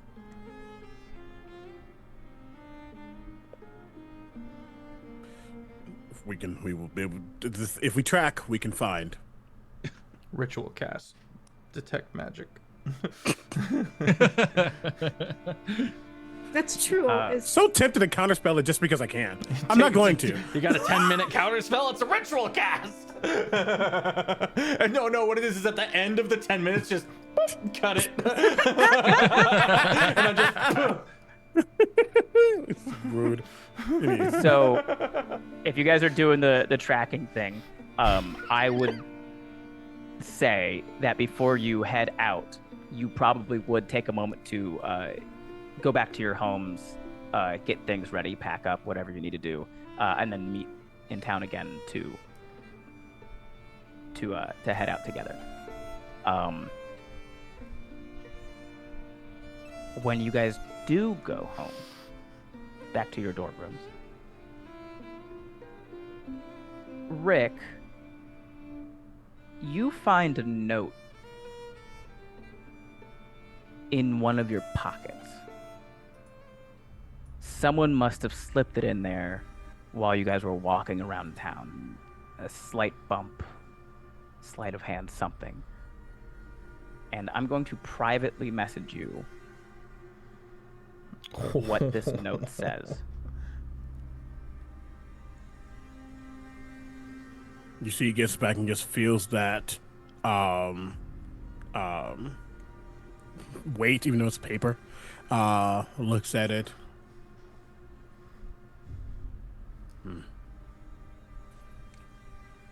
Will, as he looks at it and takes it in, he lets it drop, and as it drops underneath where it's falling, that mage hand snaps and it burns up and disappears. He'll look over at a spot in his room, dormitory room, for a long time, and it doesn't look like anything, just looks like a wall or whatever. He'll look at it for a while. Another sigh as he kind of straightens back up, and starts to get everything he needs to get to go with these friendos. Pi, you open the door to your room, you step inside, and as soon as the door closes, everything feels a bit cold. And you blink and you look around and there's nothing around you anymore. You're in complete darkness with a creeping cold coming up. And you hear, sort of from everywhere all at once, that fool doesn't know how to give you real power. He doesn't give a shit about your family. He doesn't even know the thing he just gave you. How can you so confidently serve a god that doesn't even know how to be immortal? God. Oh my god. Immediately. The darkness is gone. The cold is gone. Mentiroso pops in, and the hair on the back of his neck stands up. And then he squints really hard at you. And he goes, "He was here."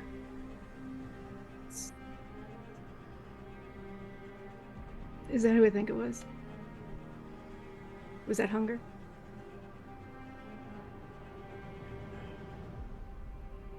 Not for long.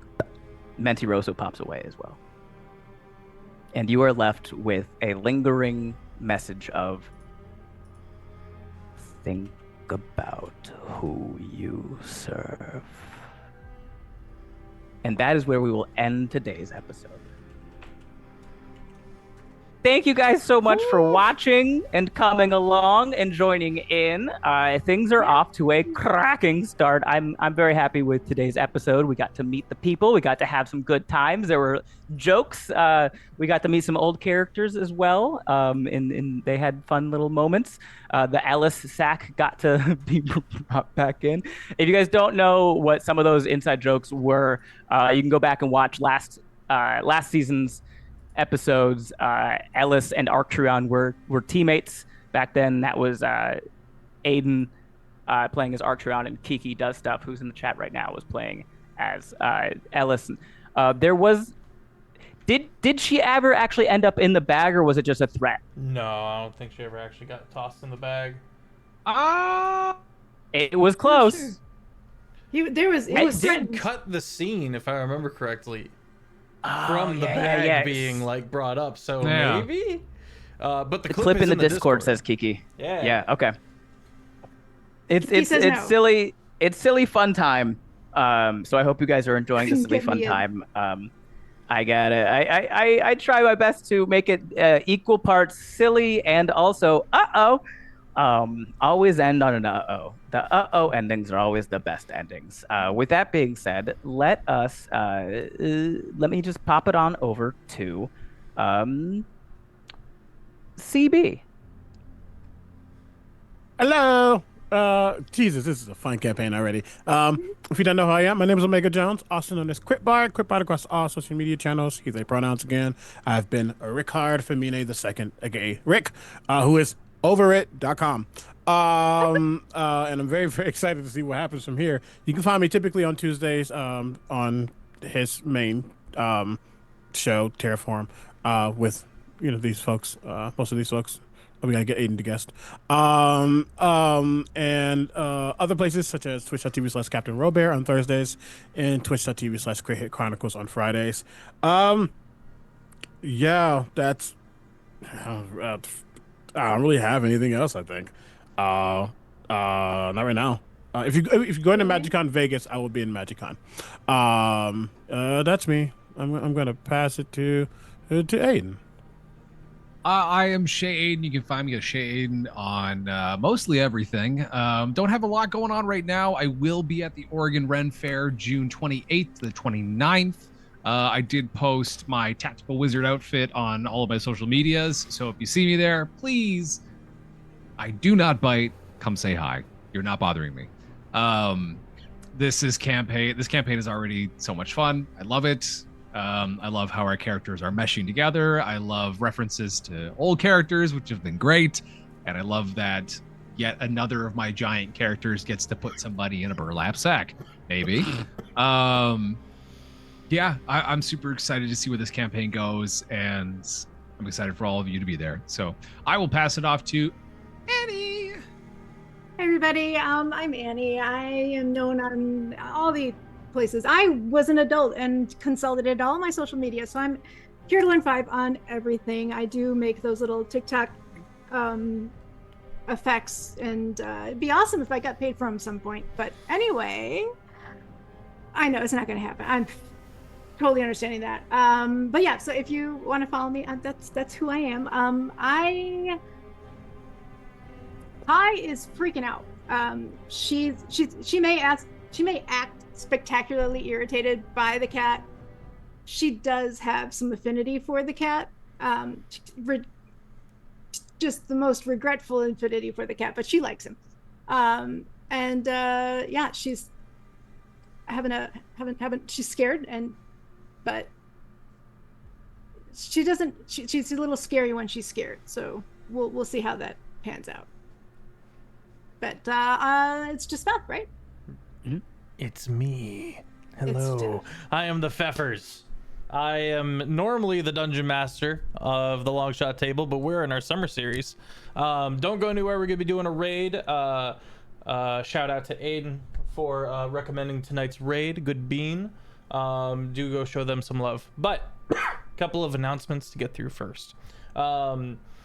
If you enjoyed this, there's so much more. After this summer, in August, we'll be starting season 7 of multiple streamed campaigns weekly.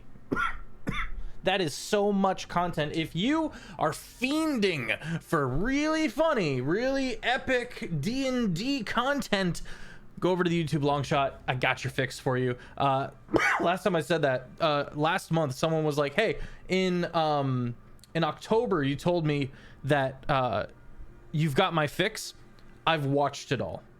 Now, for anyone who doesn't know, that is years and years of live streaming. It is hundreds and hundreds of hours.